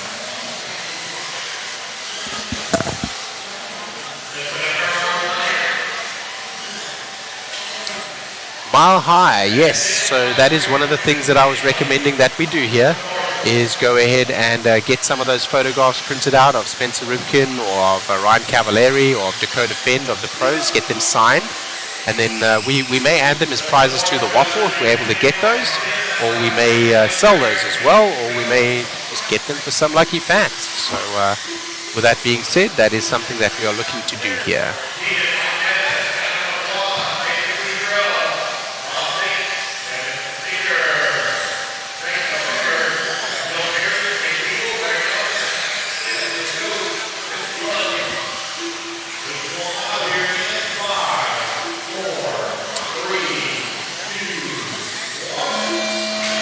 If you want to see when the next stadium truck is coming up there, Alex, what you should do is just pull up live RC and then go ahead to the race event. Let me see if I can do it myself from here. My internet connection is not the best. Let's go to live RC. Live RC is running the live timing, of course. They have the program that does that. So then you click live results. Once you click live results, you go to tracks, and you will search for Hoosier RC HobbyPlex. There we go, Hoosier RC HobbyPlex. And I will share that in the chat. That is where you will go, that is the home page. And then from there, you can click on over here, view current event. We're currently right now in race number 31 of 40. And then what you'll do is you'll click on qualifier round 1 and we'll have a look.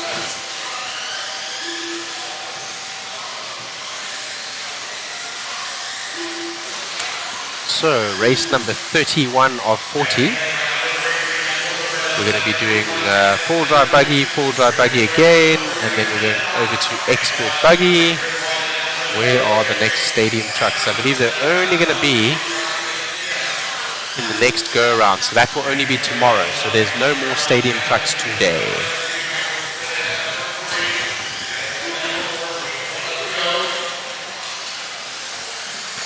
Racing right now with 2 minutes down and 3 minutes following, we're looking at Matthew Blake with the white wheels, white body, and it looks like blue back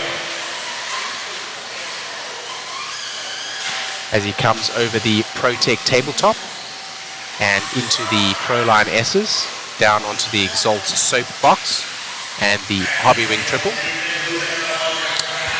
That white front with the green rear, and the white wheels as he comes across the start-finish straightaway. Matthew Blake right now, and Jasmine Neer.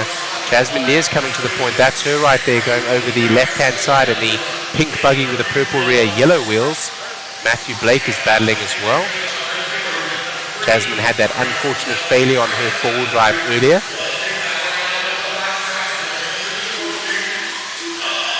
Looks like it's getting shaken up right now, and it is very close between Matthew Blake and Jasmine Neer. That is Jasmine going over the JConcepts roller. The young lady is doing well, punching above her weight here with many of the very experienced RC drivers. Don't know much about this driver apart from having met her today. There we go, is a picture of Jasmine. Still in the lead right now, and it looks like she's actually battling right now with Matthew Blake. Takes a little bit of a roll. That gives some space to Matthew. Matthew is the car ahead, I believe. Oh no. Oh, good. Okay. I thought she had got wing there and rolled out, but the car behind had rolled on her wing, and she's got by clean. She's getting caught up with some traffic though, having to go a little bit defensive here. The best offense, the best defense is offense though, so she needs to start pushing because Matthew Blake is only 1 second in inverted commas behind. I think that is Matthew Blake literally physically ahead of her, so Matthew Blake needs to open up a 1 second lead, and that little bobble may be enough to do so. little bit of a traction roll, but she's able to get the motor right on check again and actually makes the pass on Matthew right there. So that will be the stake driving home now with 1 minute to spare. In this one, bar a failure or any kind of massive error from Jasmine, looks like she's going to take this one. Right now, faster of the drivers bar Kane Humes from that last race. Kane Humes was able to squeeze off some 22-second lap times, and that last lap around, Jasmine Lear does the same. That is her first 22-second lap, so she's now able to start finding her groove a little bit and start to stretch out that lead on this particular heat. Several 22-second lap times did come through for Kane Humes, so I'm not sure if she's going to have enough by the end of this with only 1 lap to go probably. By the end of this lap, the clock will have expired and the time will be up for her to chase Kane Humes. But still, right now, sorting to the A main as we sit in heat number 3 of 4, with the faster drivers still to come.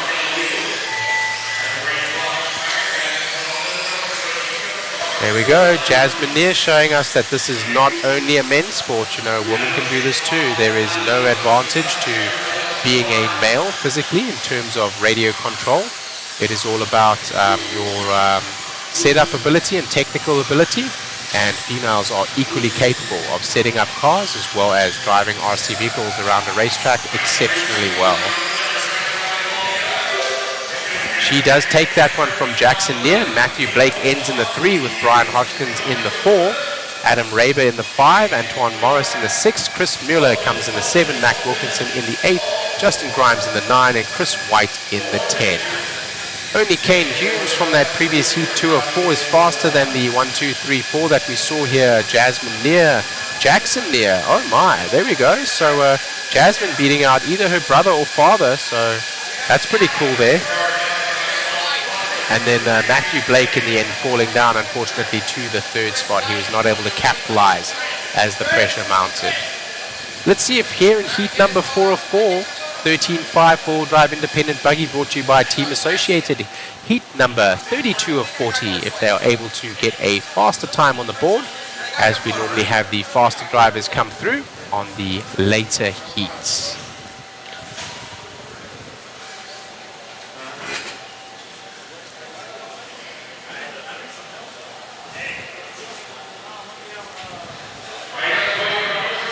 Mike Kaz saying Jasmine has a new fan. I think she will have many new fans after this. Driving very well, and in terms of age, in comparison to the average age of some drivers here, she is younger than most, so still many years and much time to make up as well. We may see that name come up. Right now an independent buggy. She is an expert 2-wheel drive though, so you know she does have the ability to go with the fast guys, and maybe we'll see her up in pro one day soon. As we get ready right now for them and checking in, the drivers right now with oh man, what's going on? Okay, they're busy moving one of the marshals. Antoine Morris running to the back side of the track. I thought he was running a very long way to go and marshal a car, but he is just moving to a better marshal spot. Should get going here in just a second as Lance McDonald presses the button, and we are live.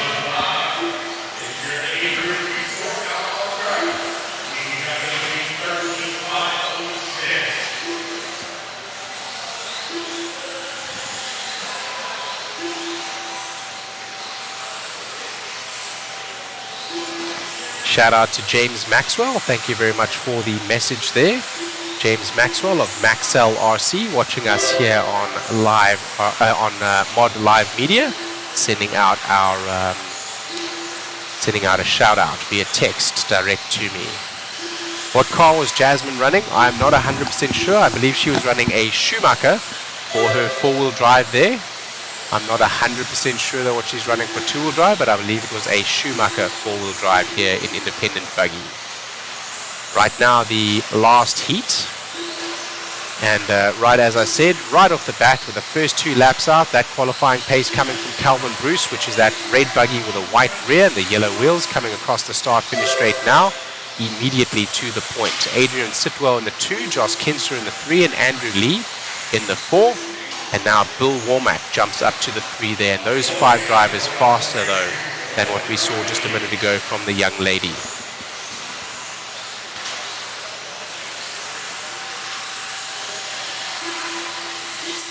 That is young Miss Near there, marshalling a car. She had to go out and grab that car. So if you're wondering who she is, that is her on track there. I think she is one of 3 females in this lineup. So out of 430 entries, it is a predominantly male-entered sport, but it doesn't mean that females can't compete on a very high level as well.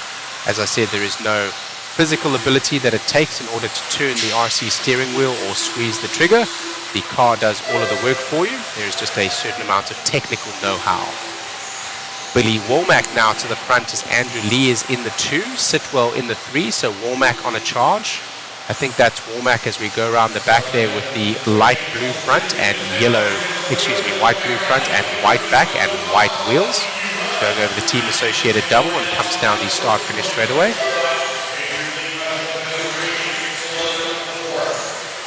Making his way around some traffic there that had crashed. Going on 2 wheels over the ProTech tabletop and down the Exalt soapbox. Right now, faster cars are behind, so Bruce and Lee now applying pressure.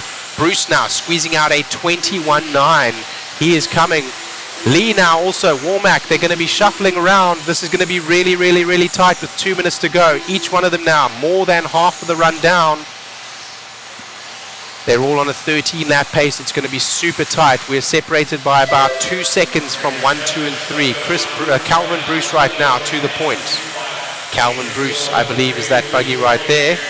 It is the orange with the white back and the yellow wheels. He's squeezed out a fast lap time, the only one we've seen in this particular heat, an independent four-wheel drive buggy dipping into the 21s. Lovely line there and taking it very nice and smooth, carrying a lot of corner speed. His car is looking dialed. It's looking like it is glued to the track, and it may well be with the Elmer's glue. He had to dodge Antoine Morris there, marshalling a car, almost got hit. Let's see if this car lets him by. I think they should in just a second. That's the leader working with him. I'm not sure he is aware. Calvin Bruce now by on that traffic, whoever that might have been. It looks like that might be Jeremy Kramer down in the 6th that he was battling with, unaware that that was the leader and didn't let him by. Again, it is not absolutely ruled that you must do so, but it is generally, as racecraft, intelligent to let the race leader by and see where you are losing time, and thus just follow them and try to improve your own time.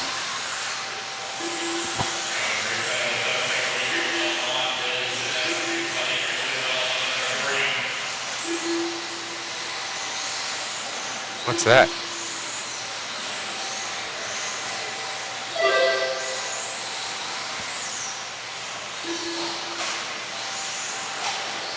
Okay, I see a bunch of names, but I'm not sure what all this means. The pros and Joes. Okay, are these the current leaders as we're sitting for the clash? Is that as we're sitting? Okay, so I've just been sent a picture here as we're sorting through the heats. And as we're starting to sort through the heats, of course, we have stock, which are our Joes, as we call them, and the pros. And as we're sitting right now in the sorting, I will give you the update on that in just a second. As we finish this race out with Calvin Bruce coming across the line there, he does, in the end, stitch it up with quite a substantial lead over the rest, almost 17 seconds over the rest. The only one on a 13-lap pace. And he's still going to finish that 13th lap here as he made it by the clock for an additional lap.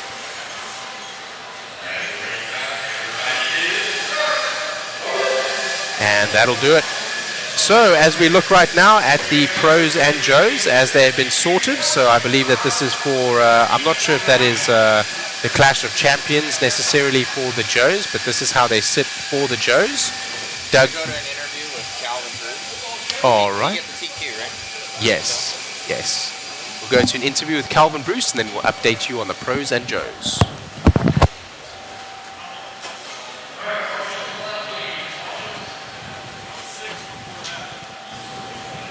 Amazing run out there, Calvin. Dude, making it happen. How's it feel? Feels really good. Who do you want to thank, my man? Man, everybody at Force Raceway helped me out. I've had some help from a few guys. I can't think. There's a lot to thank, so I probably can't start naming it. I missed some, so I had a lot of help. Is this your home track? It is not. Right on. Where do you come from? Arkansas. Very, very cool, man. Great job out there. Congratulations. And, hey, try and take the next one. Thank you very much. I'll try. You got it, buddy. See ya. That was Calvin Bruce there, managing to squeeze out the only 21-second lap time that we saw from those last independent drivers in Heat 4 of 4, and managing to stitch up the TQ as well. All right, so let's have a look over here as the Joes have been sorted, and I've been sent a list. Right now it's Doug Powell from Adrian Sitwell to Anthony Russell, Matthew Blake, Jeffrey Miller, Chris White, Mitch Cantrell, Casey Futrell, Scott Walter, and Jared Miranda. For the pros, as we are sorted right now, Dakota Fend is sitting on top of Cole Tollard. So TLR and TLR right now from Josh Mellier. Tater Sontag sitting there in the 4, also in a TLR. Hunter King, Carter Irish, Nate Sutherland, Aaron Kaufman, Andrew Kaufman, and Talon Henley.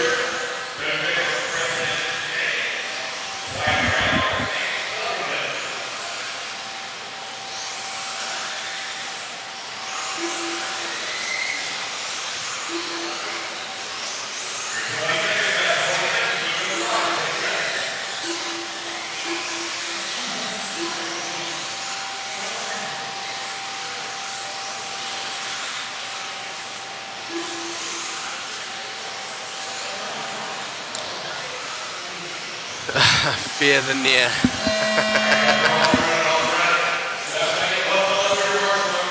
All right, as we get racing here for TDK 13.5 Expert Buggy. TDK, your non-toxic. Let me see over here. Your non-toxic and biodegradable tire sources. TDK Repair.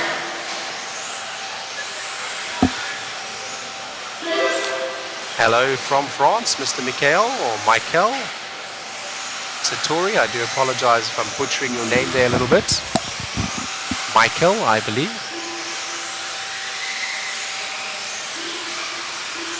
Not sure what happened to Jared Miranda. I think he bobbled and maybe had a crash, was working in traffic, didn't quite get through as well as what he wanted in that last race. This is heat number 1 of 5 as we start to round out your coverage for the day. It looks like we will be finishing around about 8 p.m. again today.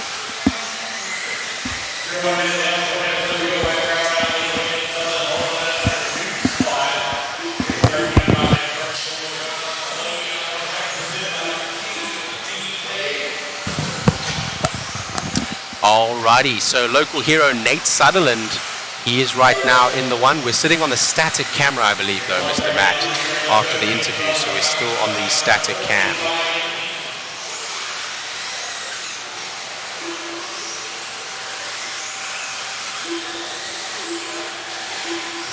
Mr. Matt, can you hear me? We're still on the static cam.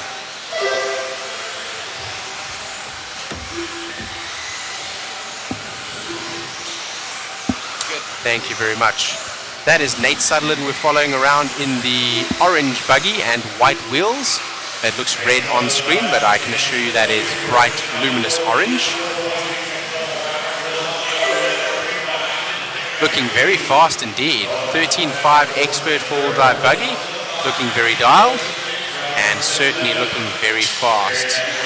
Going to work his way through traffic. Wow, he slices like a knife through butter there, in between, by inches between a crashed car and another car that was there, and making it look easy like they were standing still. Oh, and around the outside of that one, Nate Sutherland is on fire right now. He's the only one popping off anything below a 21-second lap time. He did a 20.8. His last lap was a little bit slower than that, but a 20.8 his fast lap. And right now, Wyatt Brown in the 2, Will Santiago in the 3, Nolan Hunt in the 4. But Nate Sunderland, as we follow him here across the stripe on his 7th lap, is putting a hurting on the field right now, and he's making it look easy too. He's driving around them like they're standing still or they're in another class. possible that Nate maybe didn't have as good of a seeding round or maybe did not seed. So it is possible that this is one of the drivers we should be seeing in one of the later heats rather than the earlier one. The earlier heats are normally the slightly slower heats. So if you see heat number 1 of 5, it's normally the slightly slower drivers in comparison to your heat number 5 of 5, which is normally your faster drivers as they seeded. If you didn't seed or if you didn't attend the previous heat, being the seeding heat, then you may be one of these drivers that will be slicing like a knife through butter. But I can tell you also it can be very frustrating being that driver and being stuck behind slower vehicles. Nate's is making it look easy.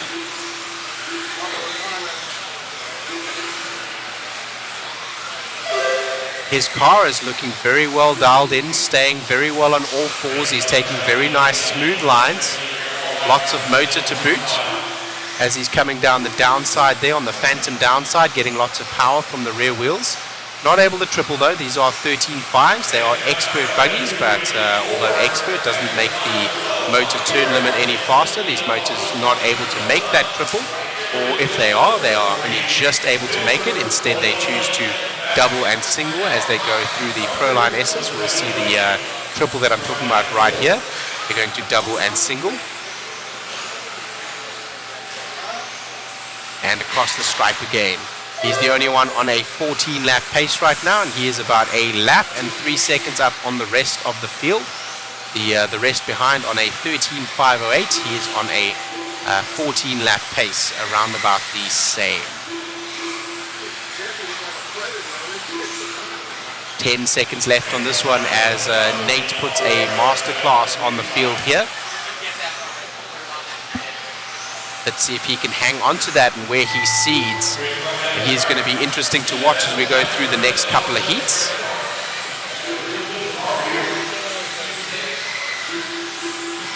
Great drive from Nate Sunderland, keeping that nicely together. Very consistent, very fast, and his car is looking very well dialed. I hear rounds of applause from down below, and I can only assume that those are for Nate. A brilliant drive here. Let's see if he can make it by this driver nice and quickly as well. He doesn't really need to. The time has expired. He's already stitched it up, so all he needs to do is make it to the line, and he knows that.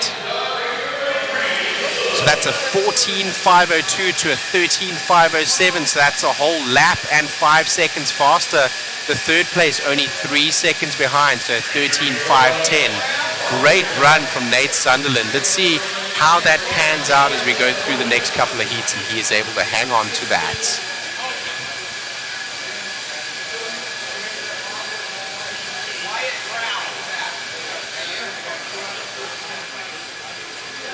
Jasmine Neer is going to be in this one again, so those of you that are saying fear the Neer or becoming a fan, she is in this one as well. 13.5 expert four-wheel drive buggy, heat number 2 of 5.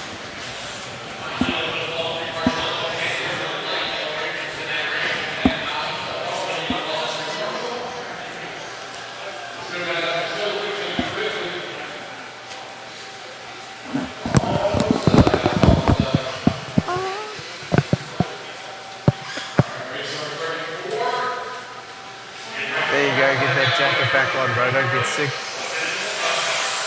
I know, bro. I see it. It's fucking hot up here, bro. I'm cooking. I'm like a weenie. Nah, I'm good. I'm comfy, bro. I'd rather be sweating a little bit than fucking getting sick.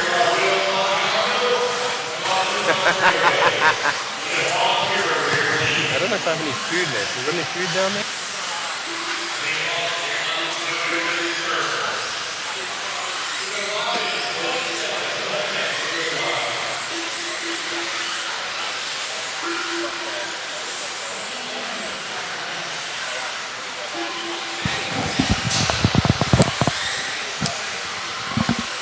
With you, yes, but not on the live mic. Now I am back on the live mic. Let's have a look here as they get checked in as the clock starts right now.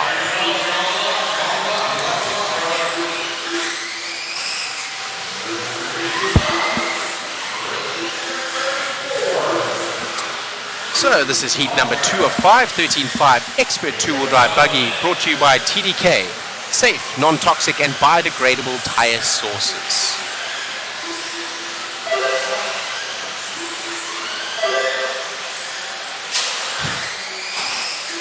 No, Ryan, that mic is not muting when I'm putting it up. It is so hot in some of the places and so cold outside, it's so easy to get sick. I feel like I am one of those weenies at the 7-Eleven that's rolling around on the heater. I'm just cooking up here, man. Yeah, it's like 5 degrees outside and it's like 75 degrees inside. And every now and then you get a whiff of like really cold air and it's super cold, and every now and then you get a whiff of really hot air and it's really hot. All right, let's follow that battle around. It's, even if it's not for position, it's on track, so it could be exciting. Let's see if those two gentlemen can get by. I think that is, in fact, Hunter King and Alan Bowens. Alan Bowens is the one below and behind in the 4th spot, and he is dropping away from Hunter King. Hunter King in the black and green body with the yellow wheels and clear wing, coming across the line now on his 4th lap.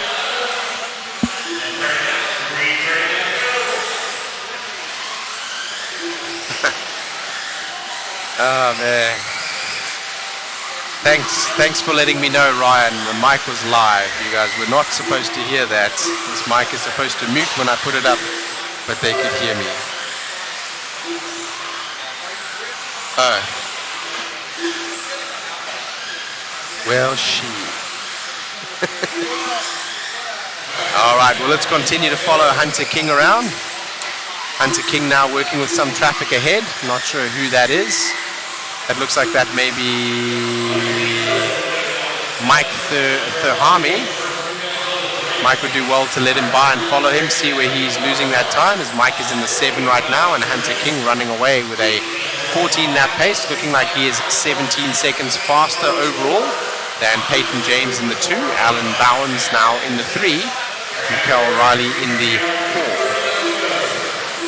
4. King making a nice tight line there. What a lovely move. Made it look easy on that roller. That is a large kicker there, so to come up and scrub your speed on the front face of that jump and then come down the downside was quite a bit of skill. Making it look easy like Nate Sutherland did just a minute ago, but Nate Sutherland right now still with enough pace. Like I said, I don't think he seeded. Or if he did seed, he didn't seed well, and he did qualify well now. So he's running an exceptionally good pace as Nate Sutherland. Right now, Hunter King, Peyton James, and Brody, as well as Michael, bringing up the 2, 3, 4, and 5 spots in the live EQP as King takes a little bit of a tumble. Traction rolling there, trying to squeeze out every little bit of performance. He knows that every second is going to count, and now starting to make some mistakes, falling back into the jaws of traffic. He's going to work now. He's going to have to work. He's starting to sweat. I can tell you, like I said, the adrenaline gets the best of you, and right now he knows he's got to run if he wants to stay ahead of the pack here, not only in terms of the pack, but also in order to qualify well. He is closing that gap now to the driver ahead where he bobbled just a lap ago, so he's closed that gap up and negated it again. He is the only one right now. Excuse me, no, he's dropped back down to a 14-lap pace, and the top 2, Brody, also on a 14-lap pace, and Peyton James not far behind. So he's going to have to work now after that bobble. Hunter King's got his work cut out. 21.2, his fastest lap around. His last one, a 21.5. Brody behind doing 22s, but very consistent. Let's see their lap paces. We have 40 seconds to go.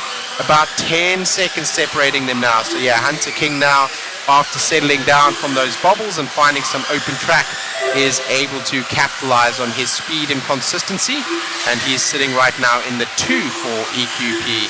So still Nate Sutherland hanging on from that heat number 1 of 5. Like I said, Nate Sutherland probably seeding a little bit worse than what he is qualifying here, or he did not seed, I'm not sure.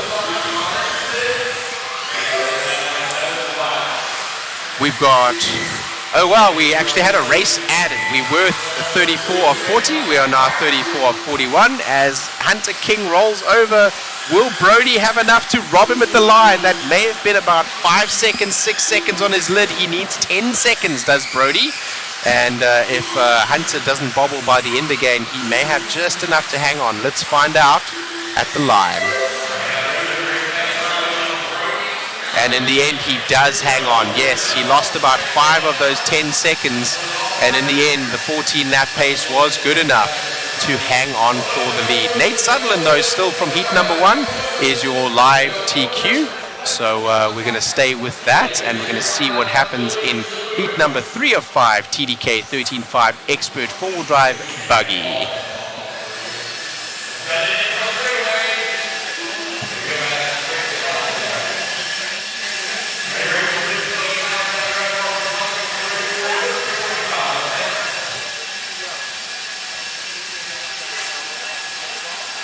Yeah, Bakarama is Jasmine near having a noisy spur gear again. She had an issue with her four-wheel drive earlier. I'm going to go down after this race and see if she's still sticking around with her car, and I'll find out exactly what is happening with that four-wheel drive, because I'm very interested to know. Mechanically, I didn't see how it was possible for the spur gear or the motor to move the way that it did, but of course it did disconnect from the drivetrain, and she was out of seeding.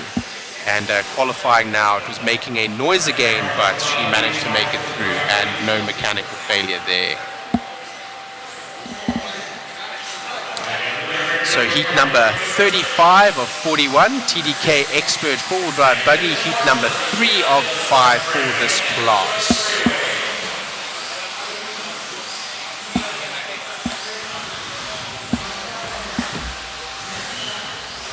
Jasmine is the one that is sitting on the bucket right there on the bottom right-hand side of the screen. You may see her marshalling at some point.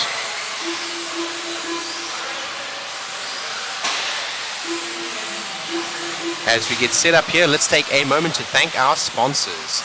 Team Associated, Protec, SXT, DRC, TDK, Exalt, TLR, Phantom Racing, Hobbywing, Motif, One-Up Racing, DVR, R1 Works, Vision Racing, Factory Tracks Racing, K&K, Mod Live Media, Boom Graphics, and Proline RC.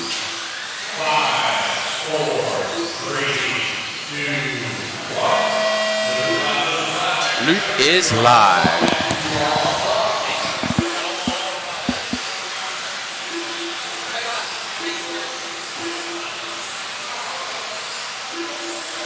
Alrighty, so still Nate Sutherland hanging on to that from heat number 1 of 5. Like I said, normally we do see these slower drivers sort from those earlier heats. They're normally in the slowest seeds will be put in the earlier heats.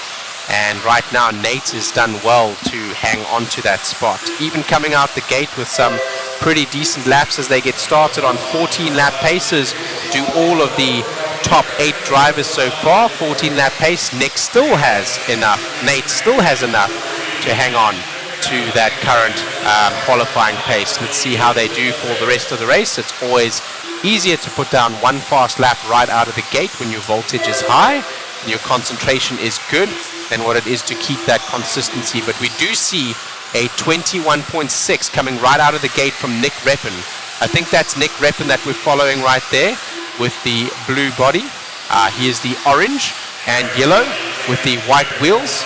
So he is trying to make a move on what seems to be Greg Niklas, who is now in the 6th. Greg Niklas in the purple and blue with white wheels. Through goes Reppin, does give the move from Greg Niklas, very kind to do that, and of course is expected and recommended but not required. Nick Reppin now coming through. He's one of the local heroes, one of the regulars here at Hoosier RC HobbyPlex. He's on lap number 4 right now with 2 minutes down and 3 minutes to go. 2 seconds back is Marcel Grambel, and Matthew Shogren is in the 3 with Brady Lucas now falling down. I was about to call him the 4. Now it is Tony Montel, Greg Niklas, Gregory Tennies, and then Brady Lucas.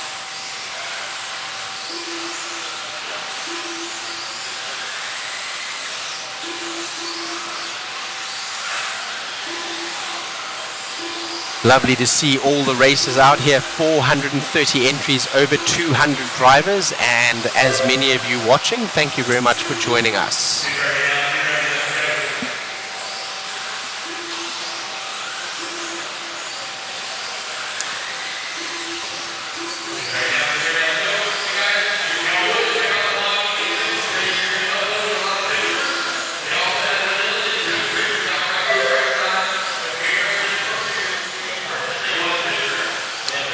Still Nick Reppin out in the lead right now, and still Nate Sutherland. As I expected, that seed must have been really bad, or he didn't seed because he was just cutting through traffic and making it look really easy. So Nate Sutherland, they're able to put up a super hot time in the very early heats, and he is able to capitalize on his own speed and consistency. And certainly wasn't easy, the way that he got through the traffic as well as through crashed back markers and so on. Nick Reppin, they're making it look easy also though, so maybe he will be able to do something in the race against Nate Sutherland. But right now the time and scoring is telling me that Nate Sutherland is going to take this one as well, still with 2 more heats to go though.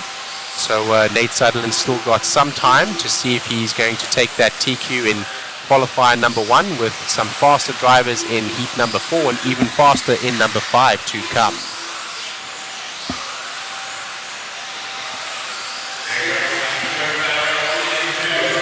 So that's Nick Reppin there coming over the JConcepts now, and he's going to be on the back of Sjogren Montrell and Graham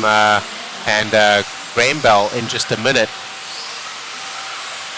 Those are all pretty much the positions behind him, so they would do well to let him by, but at the same time they are battling for position themselves and trying to squeeze out every little bit of performance that they can, not wanting to give up an inch. That is what many racers will do. At the same time, that is your leader coming by. So if while qualifying, as we've said, it is recommended, not required, that you pull to the side. And that racer they're trying to stick with him, I think, was Marcel Grambel, has now taken a little bit of a bobble himself, and the cream is rising to the top here.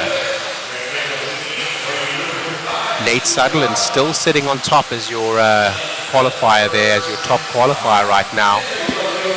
Only 12 seconds left in this one. It doesn't look like Nick Reppin's going to have enough to dethrone him, but will be enough for the 2 spot overall. Fastest in this heat, and probably for the 2 overall so far. Looking like a good time. Those will start stitching up, and some of those may start sticking on the board. Let's see with heat number 4 of 5 if Nate and Nick are able to keep those spots.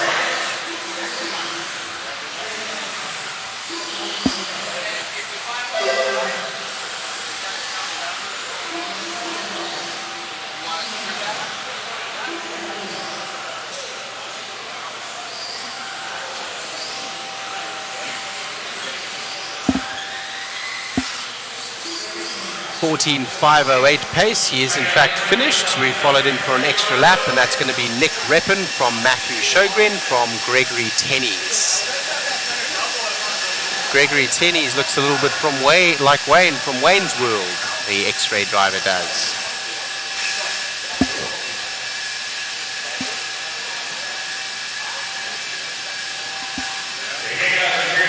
As we get ready here for now what will be a difficult time to keep with drivers like Brian Dunbar and winners of the Masters of Dirt, Mason Templeman, and defending champion for the stock class, Doug LaRiviere, also, as well as Zach Gastelum. Zach Gastelum also putting down some really hot times earlier in some of the other disciplines, so also will be one to watch. And this is for the B main. So Nate Sutherland now seeded well, and should I say qualified well here for qualifier 1. But let's see if he can hang on to this. Now the big guns are coming out swinging. Nothing he can do but sit and watch right now, of course. His time is in, and he needs to see what the other drivers can do.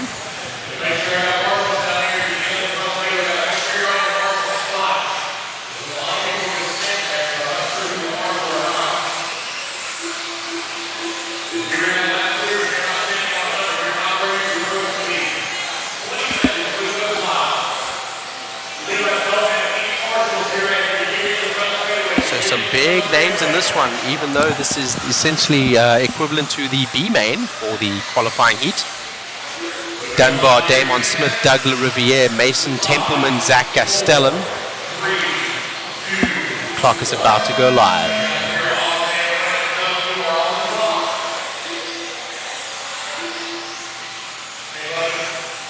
Unjustifiably put in a position I'd rather not be in. Knucking Futz, are you Nate Sutherland?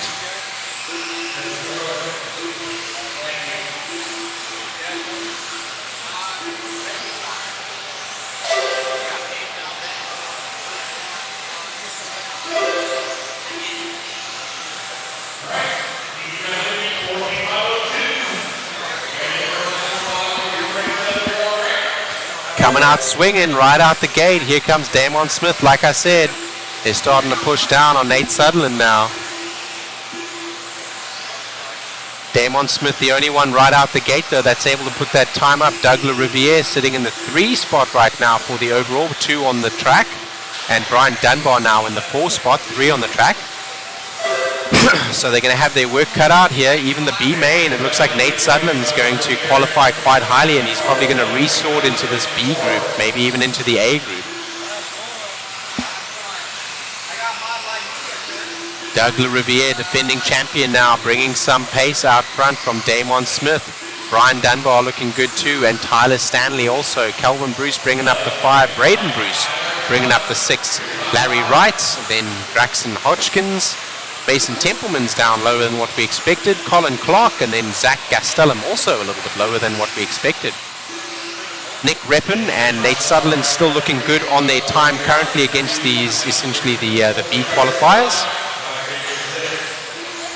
As Dunbar and Smith and LaRiviere look to push to the top of this timing sheet now. Still a long time to go, and it looks like these drivers are squeezing out 21-second lap times. Some of them may be able to dip into the 20 flats, maybe some 20.8, 20.9s. We follow Doug LaRiviere around, the red buggy with the white back and the white wheels. Excuse me, that is another paint scheme similar to his, but that is not in fact his. We're following Damon Smith. Damon Smith is in the front there. Just had a little bit of a spin, no longer in the front. Trying to make that time back.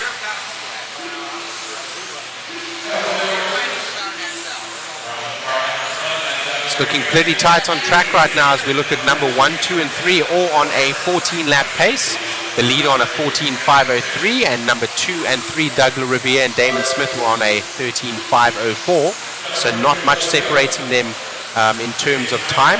Nate Sutherland still right now is sitting in the top spot right now, so he's going to be seeding, it looks like, to the B or the A main as we sit currently.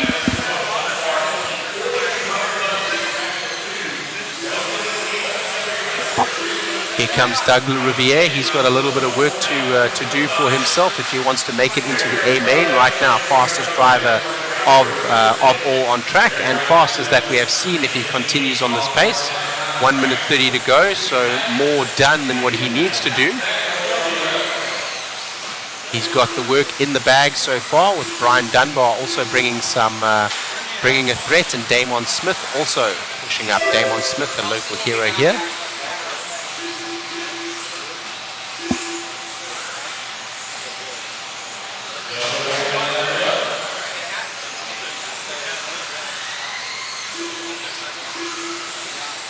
.5, there was Doug LaRiviere. He is the only one right now able to squeeze into those 20.5s. Like I said, the 20 flats.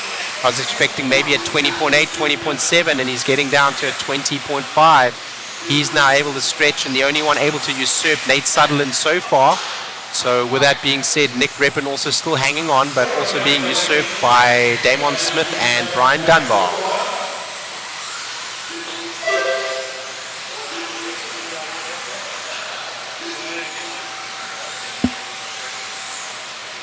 That's LaRiviere coming through now.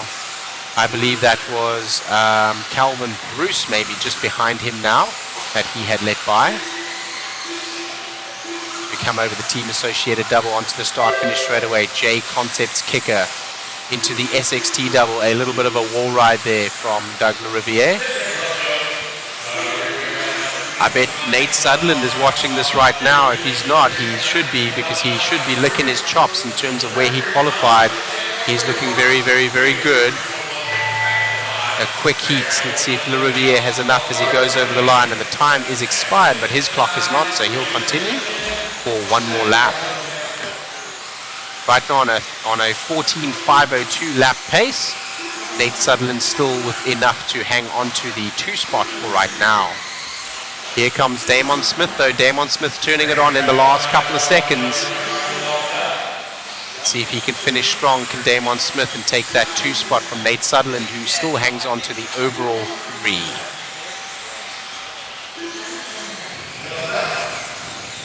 That's Damon Smith coming to finish. And that'll do it. That is a race. Damon Smith in the end only 0.2 seconds behind Le Riviere. You have a look at that time where they finished there.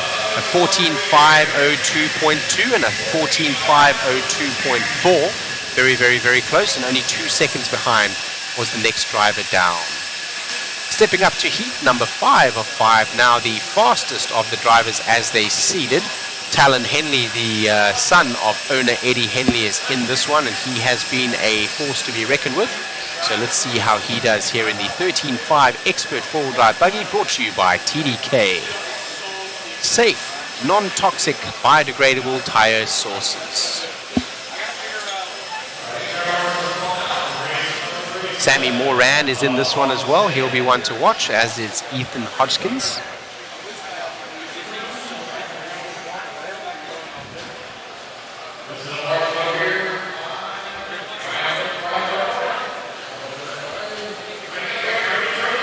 So 37, 38, 39, 40, 41. We have 5 races remaining. We're going to go a little bit later than 8 p.m. tonight, having been here for a full 12 hours from 8 a.m. this morning, having started at 9 a.m. for the racing, and everyone was here. The track was open at 8 a.m.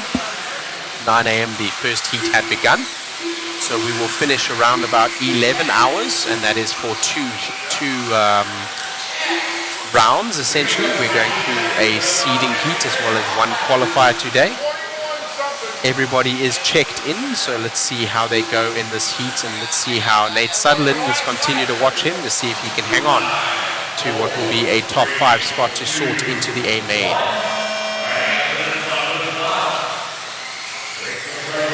You see these drivers all stuttering to go from the line, and that's not because they're not sure who wants to go. That's so that they can make themselves some space. The experience of these drivers here is showing.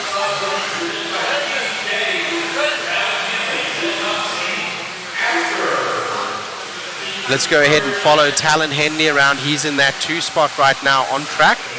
He's the yellow buggy with the black rear.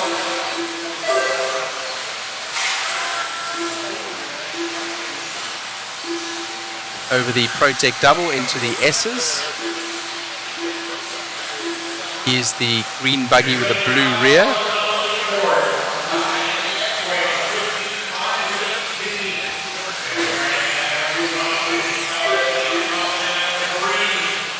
That is...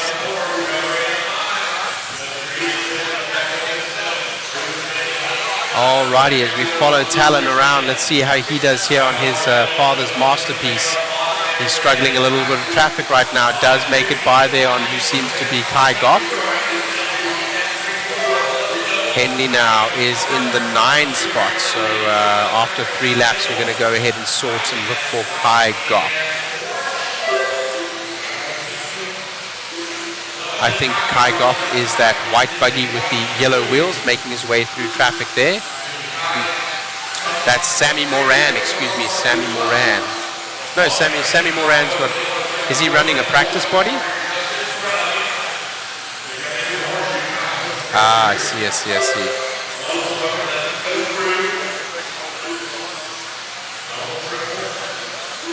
That's Sammy, yes indeed. Alrighty, so Sammy Moran in that white body with the white wheels, practice style body here. He just painted that up last night, so he had an extra body. Not sure what the reason is for that, but it may be because his old body is stickered up with some of his older sponsors, just having joined the One Up Racing team. To the inside, that's Talon Henley, I think, making the move on Sammy Moran. It is indeed.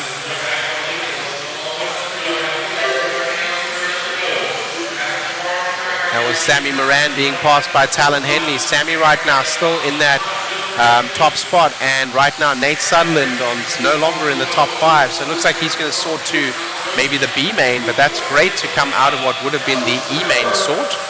So good job by Nate Sutherland there from heat number 1. Now in heat number 5, we see the top 5 drivers: Sammy Moran, Talon Henley, Trevor I can't see that, Michelesso, Kyle Goff, and Kai Goff.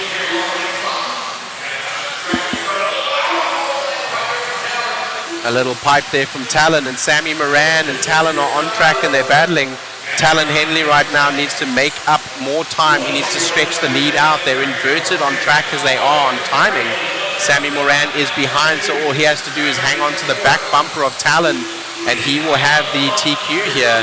Right now, Talon Henley is looking for a way to stretch out that lead, and they're both going to start working on traffic.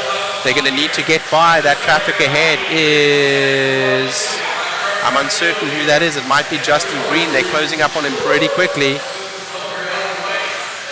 Talon comes out of the way. Talon comes through on that car right there, and as does Sammy. Still another car now, still separating the two of them. And through goes Sammy again. Sammy Moran is still hanging on to this right now. Their last laps around 20.6 and 20.3.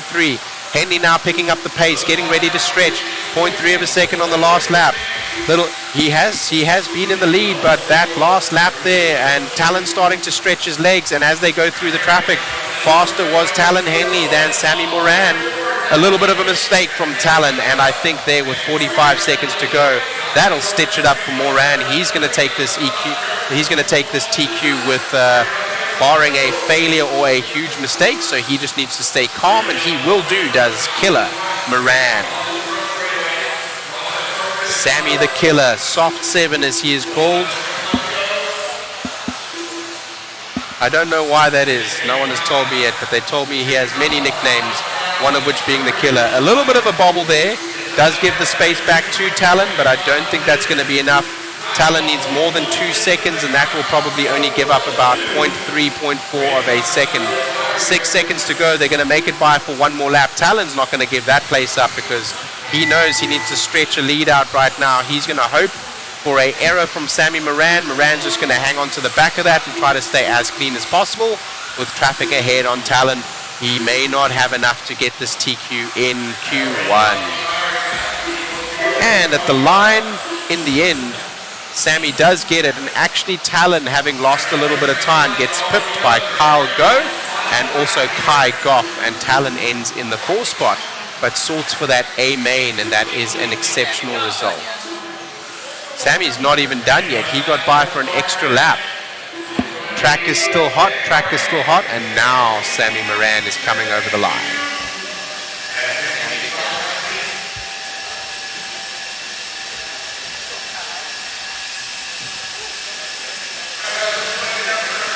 Sammy got it. They trimmed that right there. So we're going to go and get an interview with Sammy Moran now. Sammy the Killer Moran.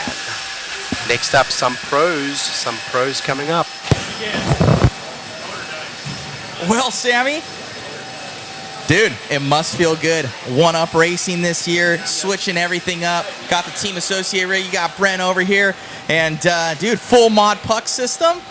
Sammy the Killer. Oh yeah, everything's working great. Starting to figure out the cars. Big thanks to Brant and Randy for all the help, and thanks to all my sponsors. Right on, man. Great job out there. And I'll say again, full mod puck system in there, looking good. Oh yeah, puck's working great. Great job, buddy. Thank you, Matt. You got it.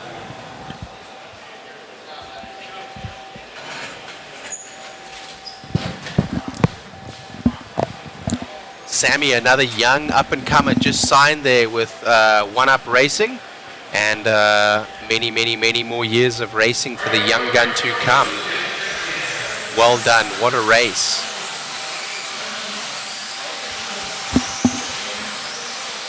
We've got some big boys up on the stand now. I see Dakota Fend up there. I see Kane Humes. He did well in one of the races just a minute ago. Tater Sontag is up there as well. And so is Andrew Kaufman, who is the father or brother to Aaron Kaufman, I believe, another one of the pros running here with us. This is the four-wheel drive mod buggy, brought to you by ProTech RC, a higher level of performance. ProTech RC available from your local hobby shop or at amainhobbies.com, www.amainhobbies for all your RC needs.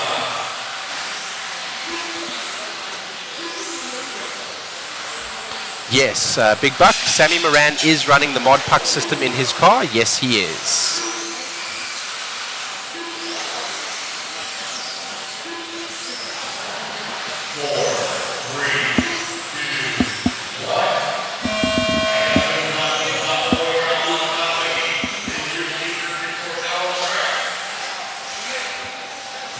This is the last of 4 races that we will see today. It looks like we will finish around about 8:20 or 8:25 p.m. Eastern Standard Time. Thank you for joining us here for 2024 Clash of Champions at Hoosier RC HobbyPlex in New Albany, Indiana. Coverage brought to you by JConcepts and live timing brought to you by RC Garage. Let's take a moment to thank our sponsors: Team Associated, ProTech, SXT, DRC, TDK, Exalt, TLR, Phantom Racing, Hobbywing, Motif, One Up Racing, DVR, R1 Works, Vision Racing, Factory Tracks Racing, K&K Hobbies, Mod Live Media, Boom Graphics, and Proline RC. This the four-wheel drive mod buggy heat 1 of 3 brought to you by ProTech RC. Right now, Dakota Fend is sorted in this particular heat only because he broke in the seeding heat, and we will see how he does. We are following right now Dakota Fend in that TLR buggy around the defending champion for the Clash of Champions race.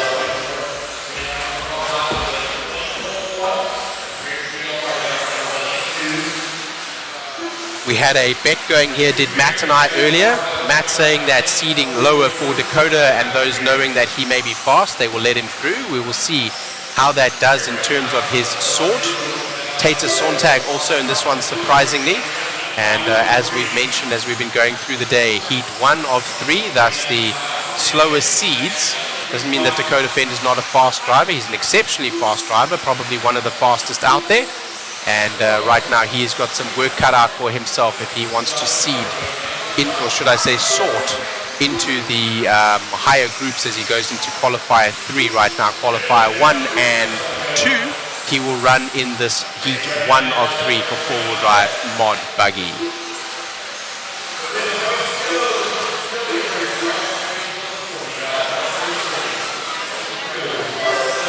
He is looking good and found an open spot on the track right now, dipping into the 19s, 19.9 for that last lap around.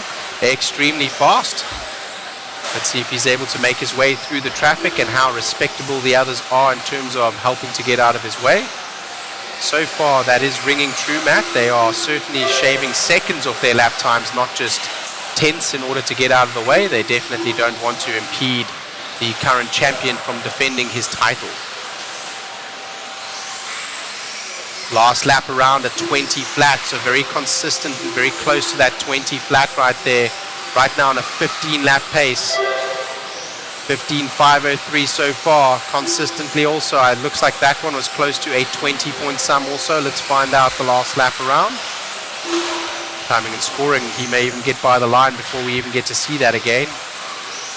That is how fast these cars are. The last one 20.1.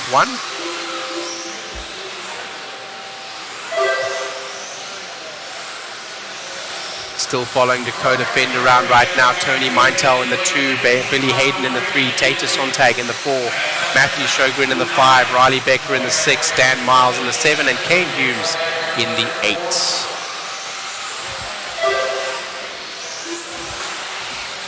Dakota Fend looking like he is doing quite well in this one. Last lap around was a 20.0, so really putting some very consistent laps on the board. 99. 20, 20.1, and then a 20 again. So definitely looking good. The other driver is definitely staying out of the way, and he is getting a essentially free track to run on. So this may work out well for him, as you pointed out earlier, Matthew.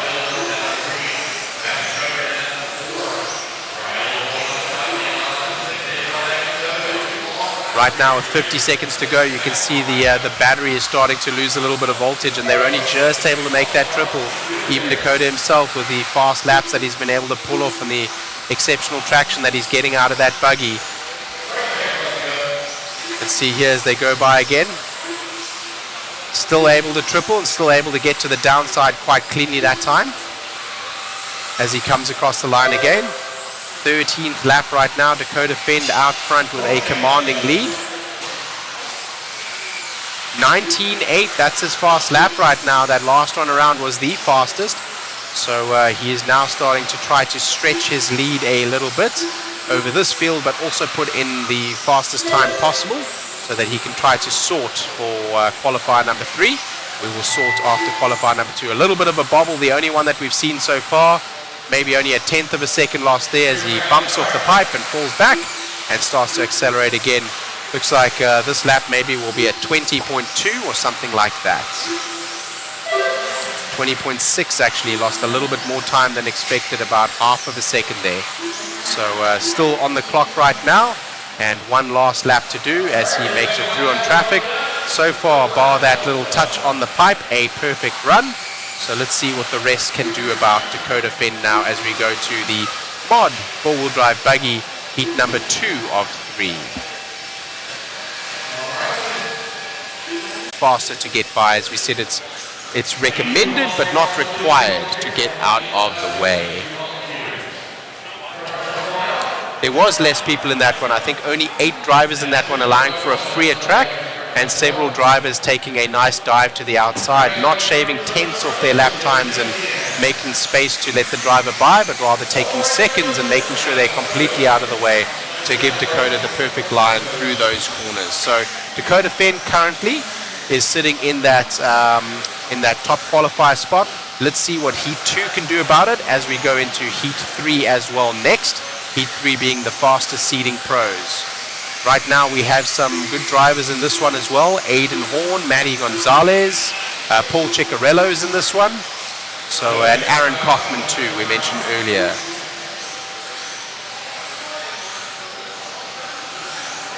So everyone has got a check except for Kai Goff. Loop is going to go live. It doesn't look like Kai is going to make this one.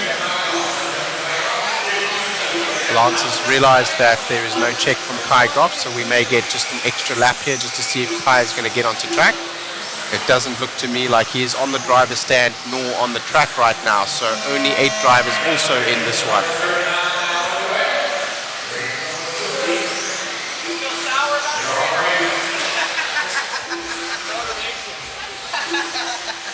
Let's wait for timing and scoring to update as we follow some of the drivers around for their first laps here in heat number 2 of 3 Pro Mod 4-Drive Buggy, brought to you by ProTech RC, a higher level of performance.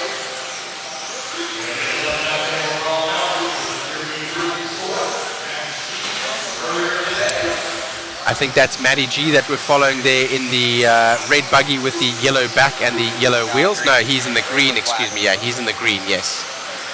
There you go. All right, so let's continue to follow Matty Gonzalez around. That's Matty Gonzalez there with the green body and the black back with the white wheels and clear wing. Tripling in through the hobby wing triple and over the team associated double onto the start finish straight away. So as we expected right out of the gate, Dakota Fenn still with the TQ right now, but it remains to be seen what happens in heat number 3 of 3. Those drivers, as had been previously predicted by Matthew, may be fighting here for position a little bit closer in their heat 3 of 3, not wanting to give up an inch. So Dakota actually may be of benefit to be in a lower seed. I would have thought that he would have had to fight through the pack and struggled through the traffic, but not being so. Right now it's Gonzalez from Mechanic, from Horn, from Herrick, from Ciccarello, from Kaufman, from Raposo, from Smith, from Goff. Still right now good enough pace for Fenn out front as we have a look at some of the lap times here from Gonzalez. He's able to put down a 20.9, so also able to get into those 20 flats, but Fenn was able to dip even into the 19s and was around 20 flat average lap time, or average for many of his laps. Ethan Mechanic now taking a little bit of a lead over Gonzalez. I believe that is Mechanic that we're following right now. Mechanic in the orange buggy with the white wheels, literally right behind him. And as he closes the gap on Gonzalez, will be opening up a lead over young Matty Gonzalez.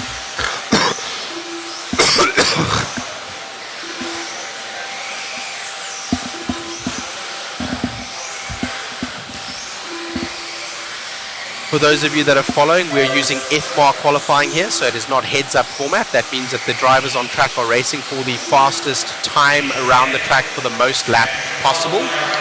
So when you see that timing come up on timing and scoring, I'll call it out for Mechanic in just a second.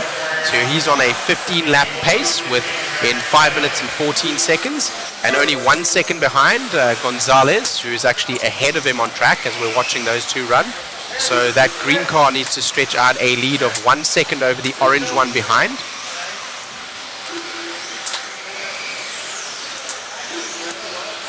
The yellow car catching them behind is Aaron Kaufman, so he actually needs to get by these two on track in order to be able to make any kind of inroads into the timing and scoring there. And so far Mechanic right now is going to go defensive and would be entitled to do so, to defend his position not only on track but also on time.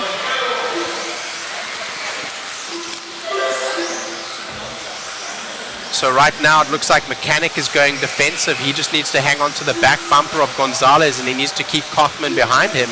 So in this particular case, like we said, it is recommended but not required when a faster driver comes up behind you. Now, of course, the faster driver needs to normally be the faster driver in terms of FMAR qualifying. So Mechanic right now keeping Kaufman behind, keeping him honest. There's a little bit of a bobble, it looks like, from Kaufman. Kaufman now has fallen back and has opened up that gap just a little bit. So Mechanic now with some room to breathe and is able to push. Still Gonzalez in the 2. Shaving down some lap times, only a 1/10 of a second that time around. Mechanic takes out of Gonzalez, but again, he doesn't need to pass him on track, he just needs to stay with him. As long as he keeps Kaufman behind, that's the only threat that they have right now. And if Kaufman is kept behind Mechanic, then Gonzalez actually would be happy with that too. So doing him a favor as the clock expires, but they will make it around for one more lap. Still Fend right now with a TQ, enough to hang on to that by a substantial lead. A 15.5-14 lap pace, and they're very, very, very close right now. Gonzalez, 0.7 seconds is what he needs to open up over Mechanic, but it's not going to be enough as they go over the line. Very good run from all of our drivers. Only Aiden Horn is still live on the track, Will they shave his time? They did. Ethan Mechanic from Matthew Gonzalez, and then Aaron Kaufman. Very, very, very close. Only 4 seconds separating the top 3.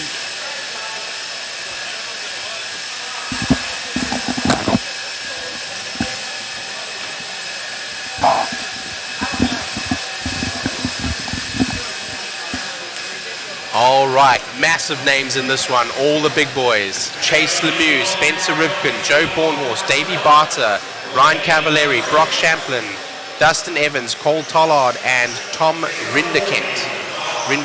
Say it for me again, Rennernecht, thank you. I don't know why I botch his name. I want to say Kinder, like Kinder Toy, I don't know. Rendernecht, there you go. I always botch his name. Sorry about that. Mr. Tom, one of the nicest guys you will meet. As are most of these drivers in this heat. Having spoken to and met most of these drivers, very personable, great personalities. They make tons of videos. They all give back to RC in great ways. So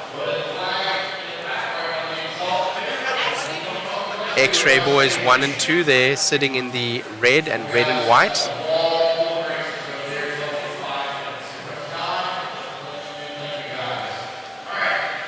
Associated and Schumacher right there. They're going to go around for their warm-up laps. Four-wheel drive mod buggy heat 3 of 3, brought to you by ProTech RC, a higher level of performance. Available at your local hobby shop and on amainhobbies.com. www.amainhobbies for all your RC needs. This is going to be a tasty one, and I'm excited to see whether or not we can have Dakota Fend hang on, and whether or not that premonition that Matthew had will become true or not. Will I be $1 richer? Will I be $1 poorer? We don't know just yet. I'm winning that dollar, man. I'm winning that dollar. We will see. We'll win that dollar. I'm calling for our ProTech driver here in the ProTech race to get ProTech power to push him to the victory. Let's see. ProTech. For ProTech, See if we that's can put right. more ProTechs in there. I know, right? There's ProTech on all 6 of the poles. It's on the back wall. It's in the driver's stand. We're back on it again. Chase Luminex, he was super fast, grabbing that top seat, I should say, in seating in the X-Ray car. Let's see who's going to lead us out after the first couple laps here as we're following along with Spencer Rivkin in that B74.2D.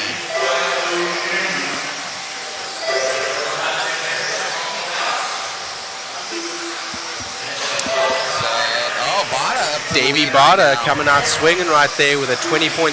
Davey Barter, the young gun from Coyote Hobbies. On the move right now, but all these guys lower than Dakota Fence time right now. Right now, but there's only one lap out. Oh, man. Got Chase back up to the lead right now in the X-Ray. Red and white car. I would say that Chase and Tom Rennerneck are pretty much the guns right now for X-Ray. Absolutely. Here in the States. Absolutely. They're both looking good on track. Bada trailing him though by, looks like 1 second currently. Let's continue to follow Lemieux around that red body with the white paint as well as white wheels.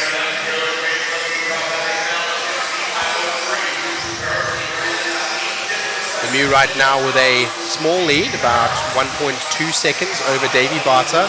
Cole Tollard there in the 3, Spencer Rivkin in the 4.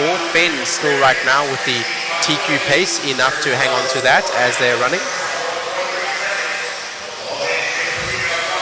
Shay's still leading us out.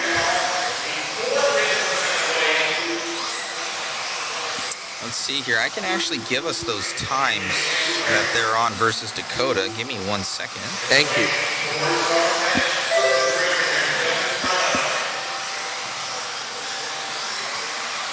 Right now a 15.503 lap pace for Lemieux, and right behind, only 0.6 seconds, Davey Barter. Davey Barter right now sitting in that 2 spot on track. Paul Tollard in the 3, Spencer Rivkin in the 4.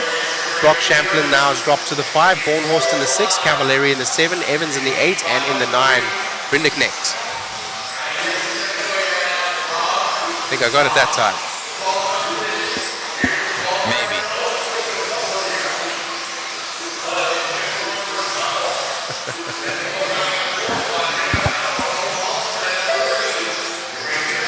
Spencer Rivkin out behind Lemieux, and he's trying to make up time there and catch up to our leader. Having a couple of bobbles here and there. We follow Chase Lemieux around. Lemieux still hanging on right now. Barter still in that 2 spot. Barter 1.3 seconds back.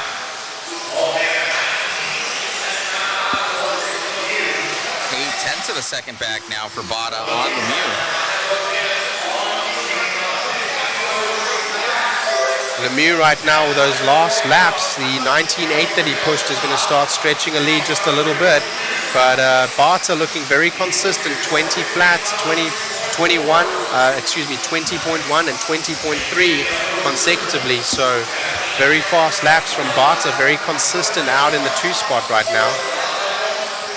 These guys are less than a second out from Dakota Fenn's time right now, especially for Lemieux. Yeah. 1 minute left to go.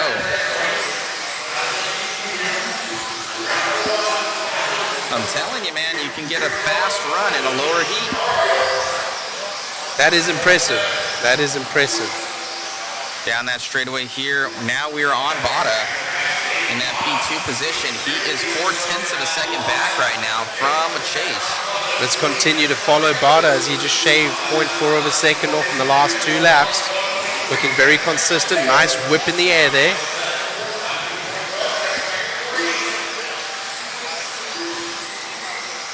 Bada running one of the new team associated B7s.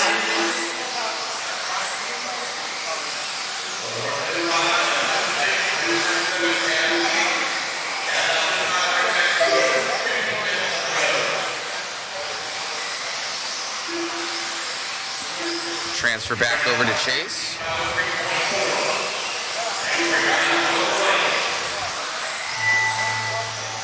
As the clock expires, Lemieux has a little bit of a squeeze out there, but I'm not sure if that's going to be enough for Bada. It might be enough for him to take the spot from Lemieux, but may not be enough to get to Fenn. Oh, I think that was taller.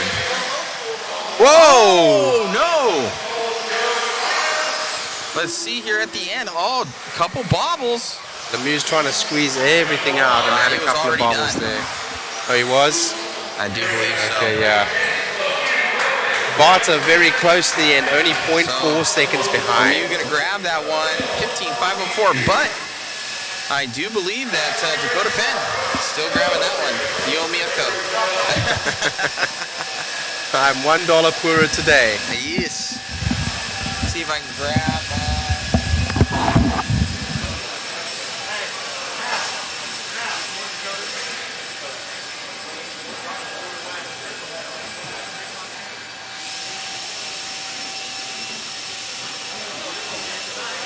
Yes, Bakarama seeing it the same as what Matthew Olson here of Mod Live RC did. So he was saying that if you are in a slower main or if you seed badly, as essentially Dakota did when he broke his hinge pin, that the other racers would respect that and let him by. And essentially there was only 8 drivers on that heat number 1 of 3. We're going to go to an interview.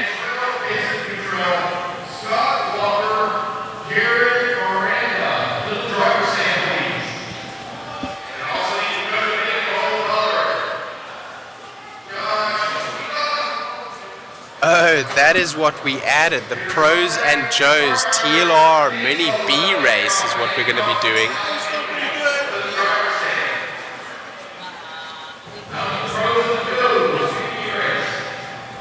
Right on, Dakota grabbing that one, man, from the C heat right there. We were talking, we had a bet going on. I said, I bet you $1 that Dakota gets this thing because sometimes it's easier to get by some traffic as they move out of the way. Obviously, you have to have the speed and worked out those kinks you had a little bit earlier. Yeah, I knew the four-wheel drive was good. It was really great in practice yesterday, easy to good, and had good speed. It really kind of just took it a little bit easy there in the beginning. I got in a good groove. And yeah, everyone was pretty nice out there. Took a couple laps, and was able to take it home without anything crazy happening. So I think we'll be in the same heat for round 2. So try to do the same thing and kind of know where everyone is pace-wise. So know where I need to be at now too. Congratulations, man. Anything moving forward going into tires for tomorrow? Yeah, I mean, it's hard to say. I think probably truck will kind of be the test dummy just to see. Hopefully the traction is similar as it was today. Felt like we had really good grip. There's a couple sections that are pretty gnarly out there that we have to be pretty careful on, but hopefully just kind of keep the tire program the same. Right on, buddy. Great job and good luck. Cool, thank you.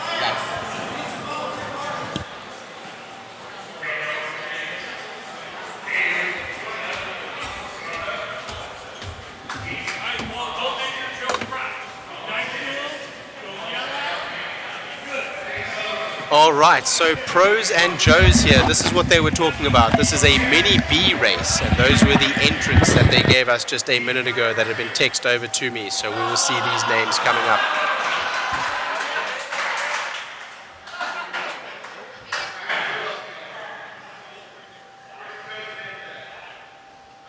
Oh, okay. It looks like it's going to be like a double driver, like one's on the throttle and one's on the steering, I think. Yeah, that's fun. That's buddy racing. Yeah, I One think that's what throttle, they're doing, one steer. dude, and I think they're doing it with 30Bs. 10 minutes. So there's a Pro paired with a Joe. That's what's happening. There's a Pro paired with a Joe. That's why you Correct. see those names there. So Fat Ninja riding with Powell, Adrian Sitwell riding with Tollard, and so on and so on and so on. The last name of the Pro is only on the backside there, so that is how they're doing that. Let's see if they can make it around. An exhibition race here, just Pretty for fun. fun. Yeah, I like it. A lot of cool ideas this weekend with the Slash and with doing the Mini B racing, kind of keeping it lighthearted. I like it. 100%, and keeping the fun in RC. You know, that's what we all started RC for. It's for the fun, you know, and it's for the enjoyment of it, and then just keeping that alive. Hey, hard luck, Mike. pretty much stop or you're going to get banned, dude. So you keep going on about it like a broken record. Lose it.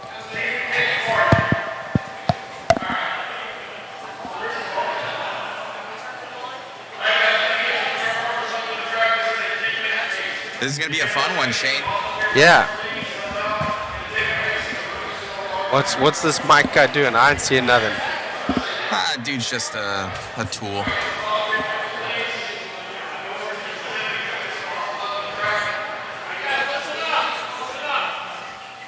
All right, we got...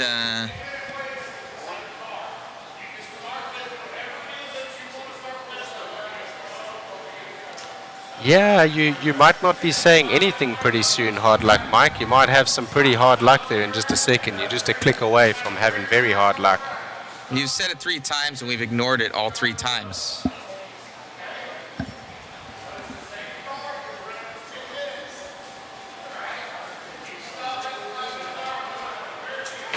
Knowledge is power, but so is this click. Goodbye, my friend. Don't be a dick. Dick. Goodbye. Enjoy the sound of silence. Hard luck, Mike. So it looks like they're going to have, I believe they're going to start in any format they want for 1 throttle, 1 steer, and I think they might be shifting halfway through. Are they winning money, Chris? Where's Chris? No, Chris not on camera.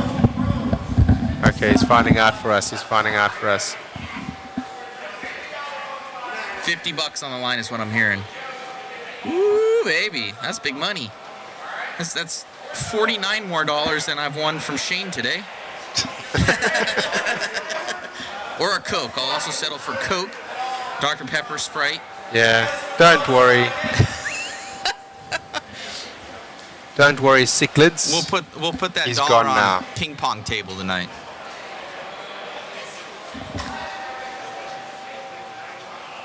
Thank you, Zach. We appreciate that. Hell of a broadcast and coverage today. We really do appreciate that.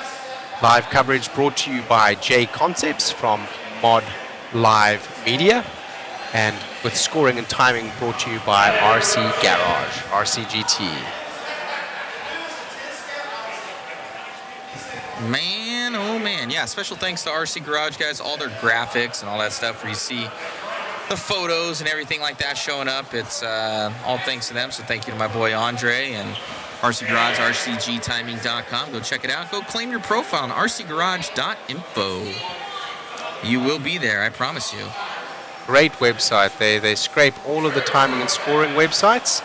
And they'll tell you how many drivers you've passed, how many laps you've done, when last you raced, how many first places you have, all that kind of stuff. Studies all your analytics from your racing career.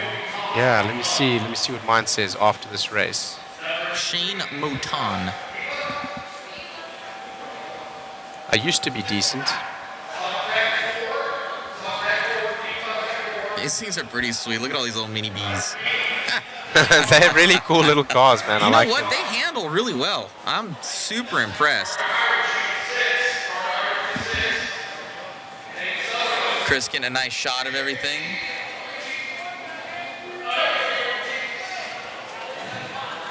Larry Flint, where is the link for this event?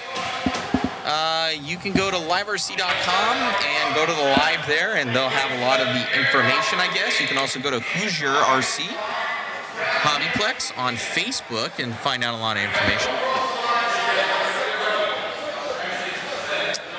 Also, I'm sharing the links for them. You're good. You're good. And I'll share the waffle link for... Yes, share that, please. Win a new B7. New 74.2.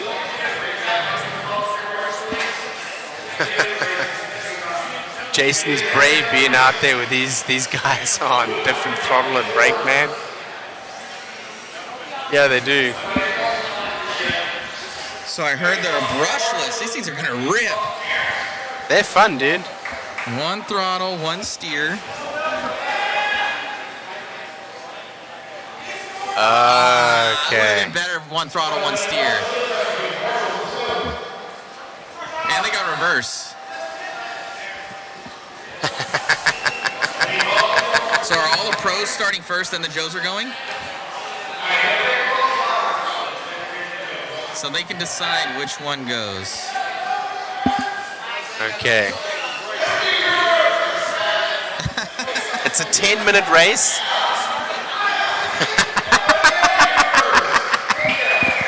So a lot of you guys that were asking, in the chat, what is a good class to get started at?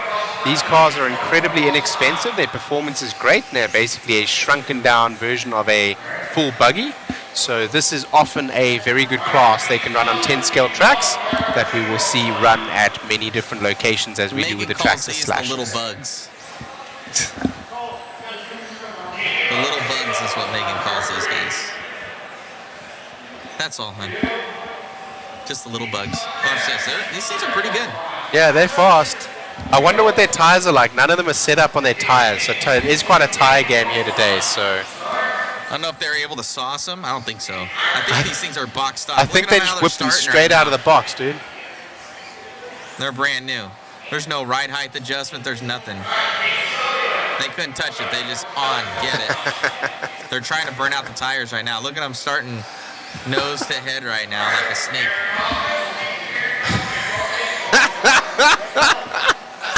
This is going to be anarchy. Oh, shit. Oh, they're all the same color? How are we going to know who's who, man? 4 blues and point it down a little bit, Chris. The camera. This is very cool, guys. This is very cool. Dun dun dun dun dun dun dun dun dun dun dun dun dun. Hey, dun dun It's like dun. Snake. Yeah. Do they do it where? No, they wouldn't have it where like the last one that doesn't finish the lap is out. Like process of elimination. Those That are would be cool. Those are cool races too. This is super cool. Oh, it's gonna be absolute carnage in this first corner.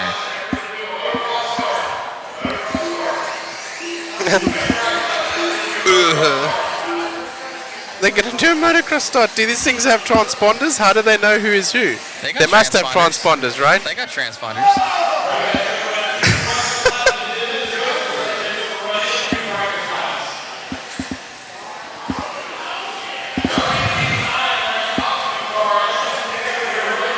Things are ripping. They rip, dude. Look at how they go. So these cars are a lot less expensive, and of course you can buy them box stock, straight out of the box. You can buy them and race them, literally charge the battery and you're ready to go. So with that being said, this is often a class that you see at some 10 scale tracks. These cars have the power as well as the ability to take the same jumps. Very smaller cars mean a smaller price tag, less expensive electronics, so often is a very good car to get started. Oh no, somebody's broken even before they got started. No! Don't know who that is, but that's even on the practice heat. He's got an A-arm snapped. He is donezo's. 10 minutes with mini Bs on this track? Oh man. 10 minutes? Oh man. The mini B race. Let's go.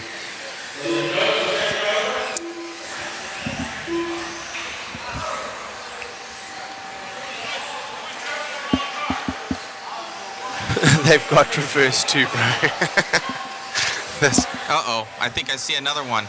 Oh, no. Another one already suspect. May pop that back on. Yeah, I think it's just a turnbuckle, maybe. Pop I that hope. back on. Oh, no, there might be a third one on the foot. No, he's good. He's back up and going. Don't crash. Let's see if these dudes can get over the triple. They're going to try and fix that one. They double, though. Look at that. Oh, man. There's already 2 cars out. This is going to be a race of attrition.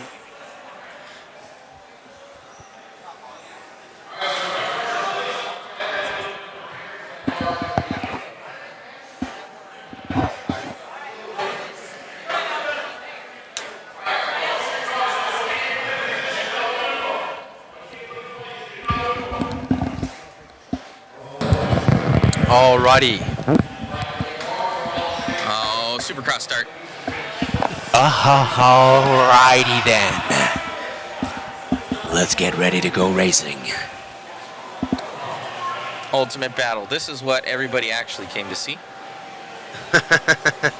How'd they make 2 hours with the slashes when they can't make 2 hours with the Mini B? Well, the Traxxas Slash is very well known for its durability as well as that particular car's body. Not known for their durability. Right, and also I reckon 2 or 3 of them are going to get stuffed right out of the start of this race here. So the Traxxas Slash's body protects it too. It doesn't take much force through the body, and also has bumpers front and rear.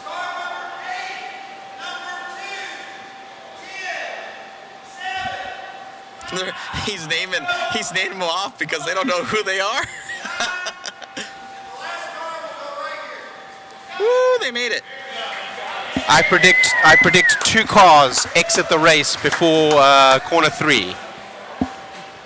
2 cars exit the race before corner 3. Due to durability issues on them coming together in a motocross start, this is a great idea. Half the field is going down in the first 2 corners. This is a great idea, but it's a terrible idea because I would too. I would as well. I think everyone's just gonna go frickin' hot dog though, bro. Hot dog. Yeah, this could be like a spicy chili dog out the gates, bro. Guaranteed. Here we go. Marshall's ready. Ain't got no gas in it.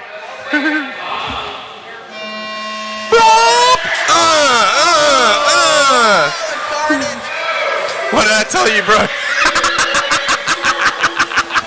Let's just watch that in slow motion replay. Coming your way. Let's get sideways. Oh no.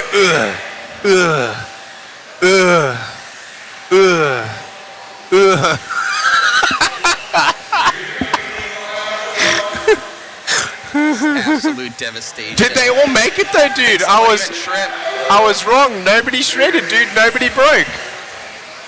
They did crash like I thought, but they didn't break. It looks like that's Talon Henley and Jared Miranda out front. The lead of this one. Oh, Mitch Cantrell now to the lead. Oh man, what's going on? Let's wait for the time to sort here. I don't know. We got Sontag. Sontag. So you got the world champion in 2-wheel drive buggy now driving a Mini B, leading out the clash right now. I don't know if it is Sontag that's driving it. I would imagine so. Look at how... Yeah, this should decide the clash winner. Is winning the Mini B race. Oh!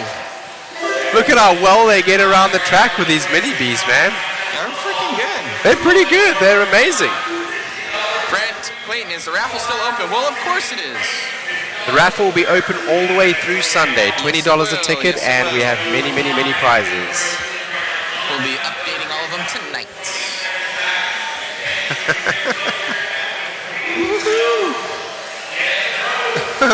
That one looks like it's got an extra motor in it or something, dude. It's got another gear, man. I don't know. It's 2-speed transmission. It looks like it. He hits that extra. He's got another little battery pack in there. He pushes a button. He's got another 2 cells. Do these Mini Bs come with slick tires? I want to say they come with pin tires, don't they? Yeah, they come with little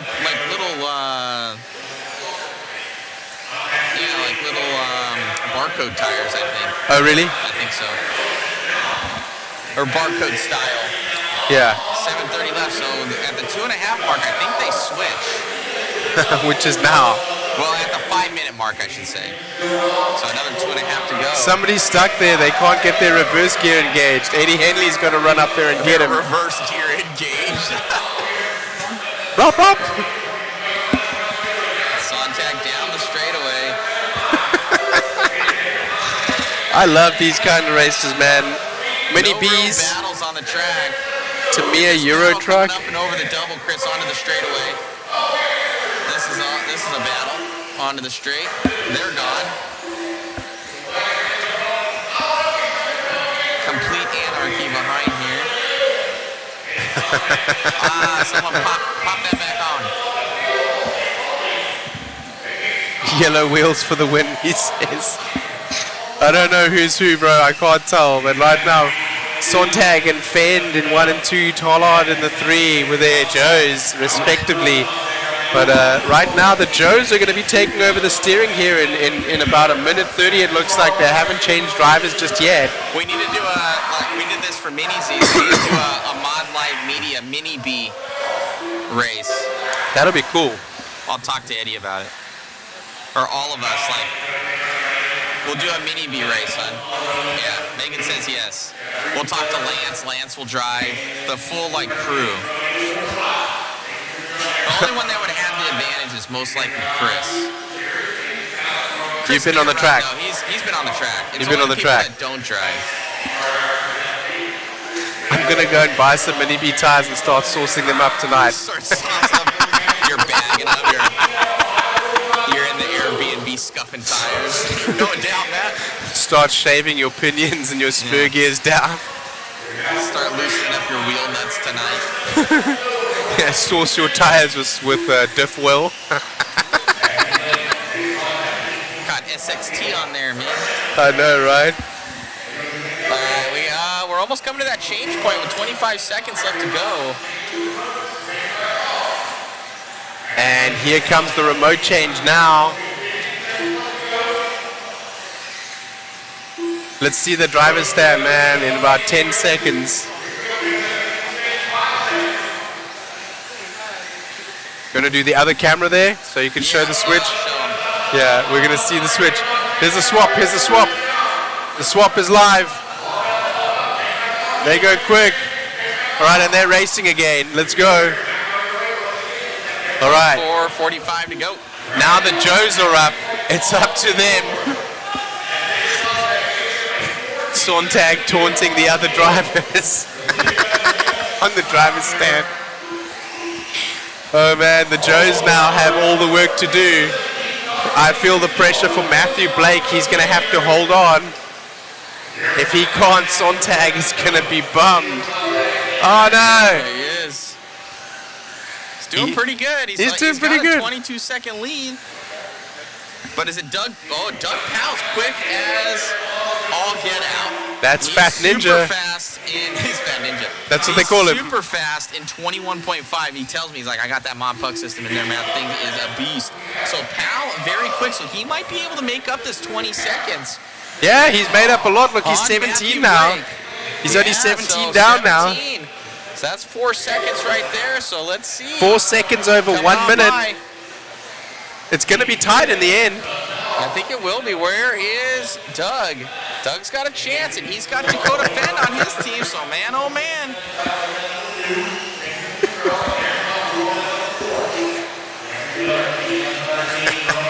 Oh no, Doug going down a position. Oh no. So Adrian and Toller, they're 18 seconds back there from. That's the leader. That's the leader. Oh, he fumbles him. Okay. Oh, I thought it was a leader.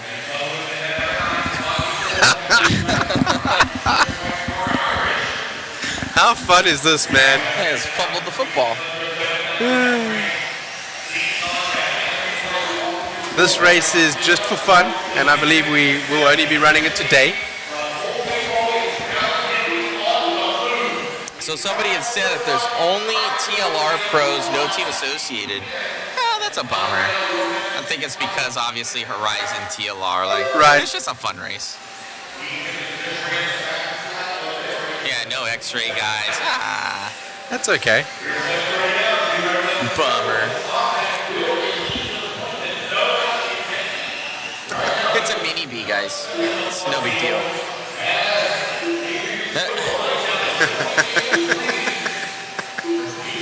What a fun race.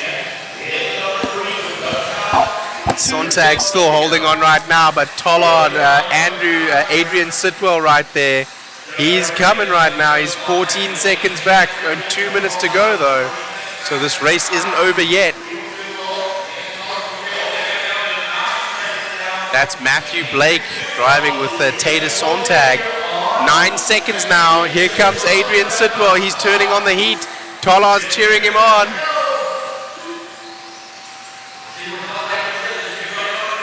Fat Ninja still in the 3. That's Doug Powell.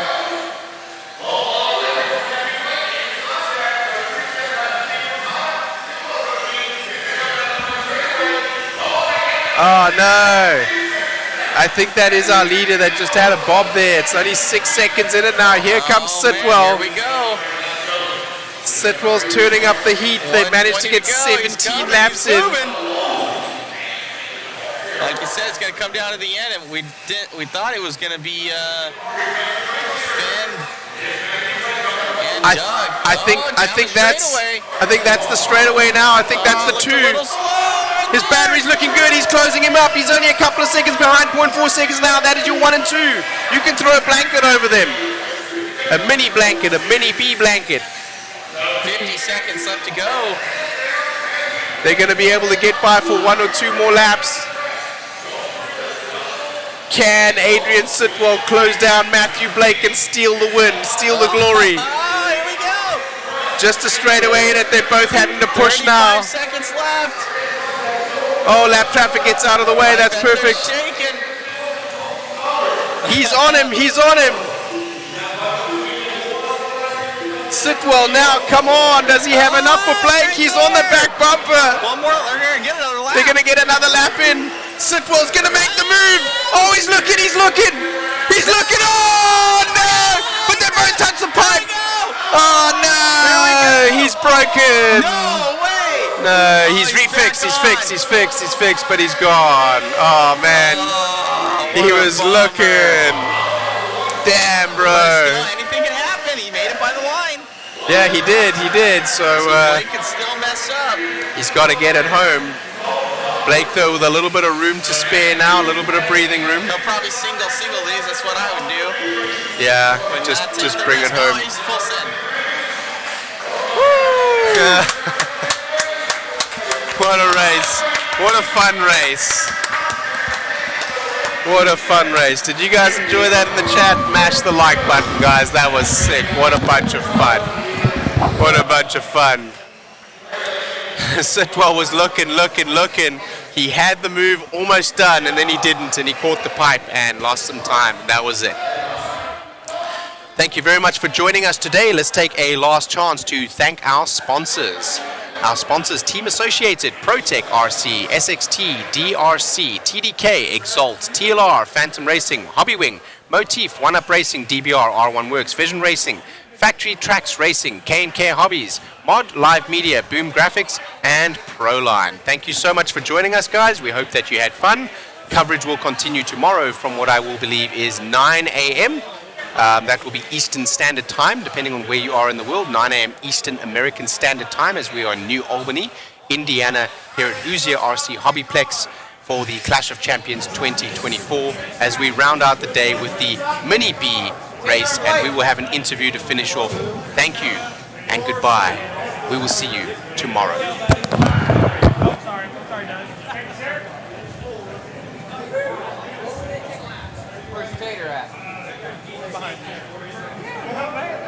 Amazing job out there, guys. It came all the way down to the end.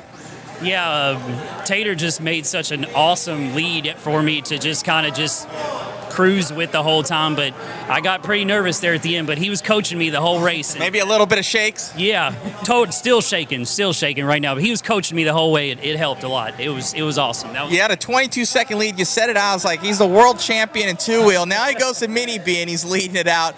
Great job out there. Kind of getting that lead, helping your partner. Yeah, it was fun. Honestly, dude, these things are super fast. They actually handle pretty good. They have a lot of brake. That's really the only thing that's kind of like weird about it. But yeah, no, these things handle really good. They're super fast. Like we could jump all the jumps, no problem. It was great. Got the whole shot too. So congratulations on the win, guys. Thanks, man. You got Appreciate it.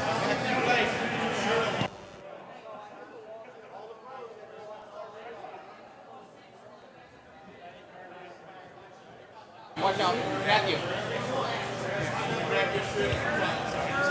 No worries. Dude, you guys almost had it, man.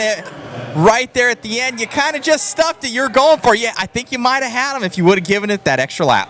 I was trying to catch up, keep up, but just couldn't do it.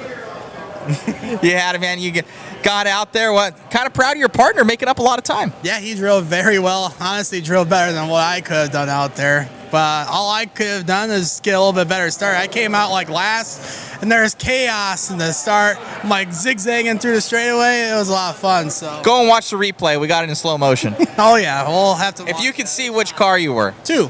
If you can see it. Congratulations, guys. Thank you. Thanks.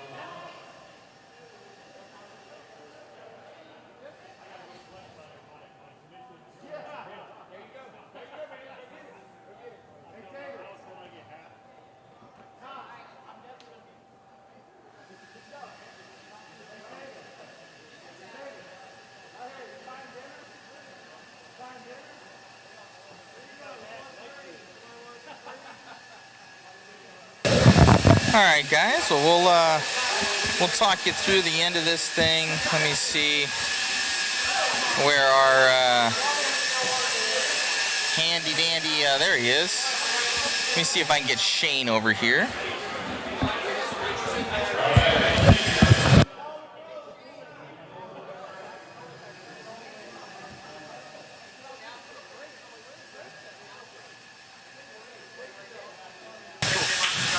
All right, perfect. All right, sounds like Shane already did the outro. All right, we'll see you guys later. Get in on the waffle, guys. Bunch of kits that are up here. You can kind of see them actually on the wall right there. And it should be good. Looks like Shane wrapped it up. Got Shu grabbing some photos there. Thank you so much, guys, for tuning in. We will see you guys bright-eyed and bushy-tailed tomorrow. And I believe about 9 o'clock in the morning. So thank you so much for tuning in. I'm Matt Olson from Mod. Thank you to my entire crew. You got Shane down there handing out some ProTech stuff. We got Shu over here killing it, taking all the photos. Megan's actually down there, down below. She's behind the timing and scoring. She's been helping out a ton. We got Chris on camera. So we got a really good crew this weekend making stuff happen. So thank you so much for everything, guys. Grab some waffle tickets. It really helps the crew.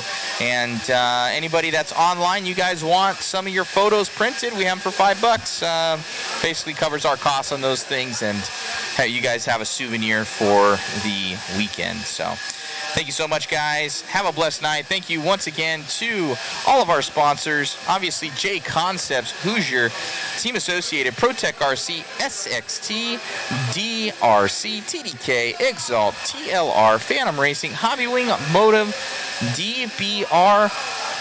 Let me see if there's another one hiding behind here. One Up Racing, R1 Works, VR, which is Vision Racing, Factory Tracks Racing, K&K, Modline Media, Boom Graphics, Proline Mod. So thank you so much. Shane's bringing up his little goodie bag. I almost knocked off the Team Associated Nano Sport, but it's fine. He's a professional. All right, guys. We'll see you soon. Good night. Goodbye.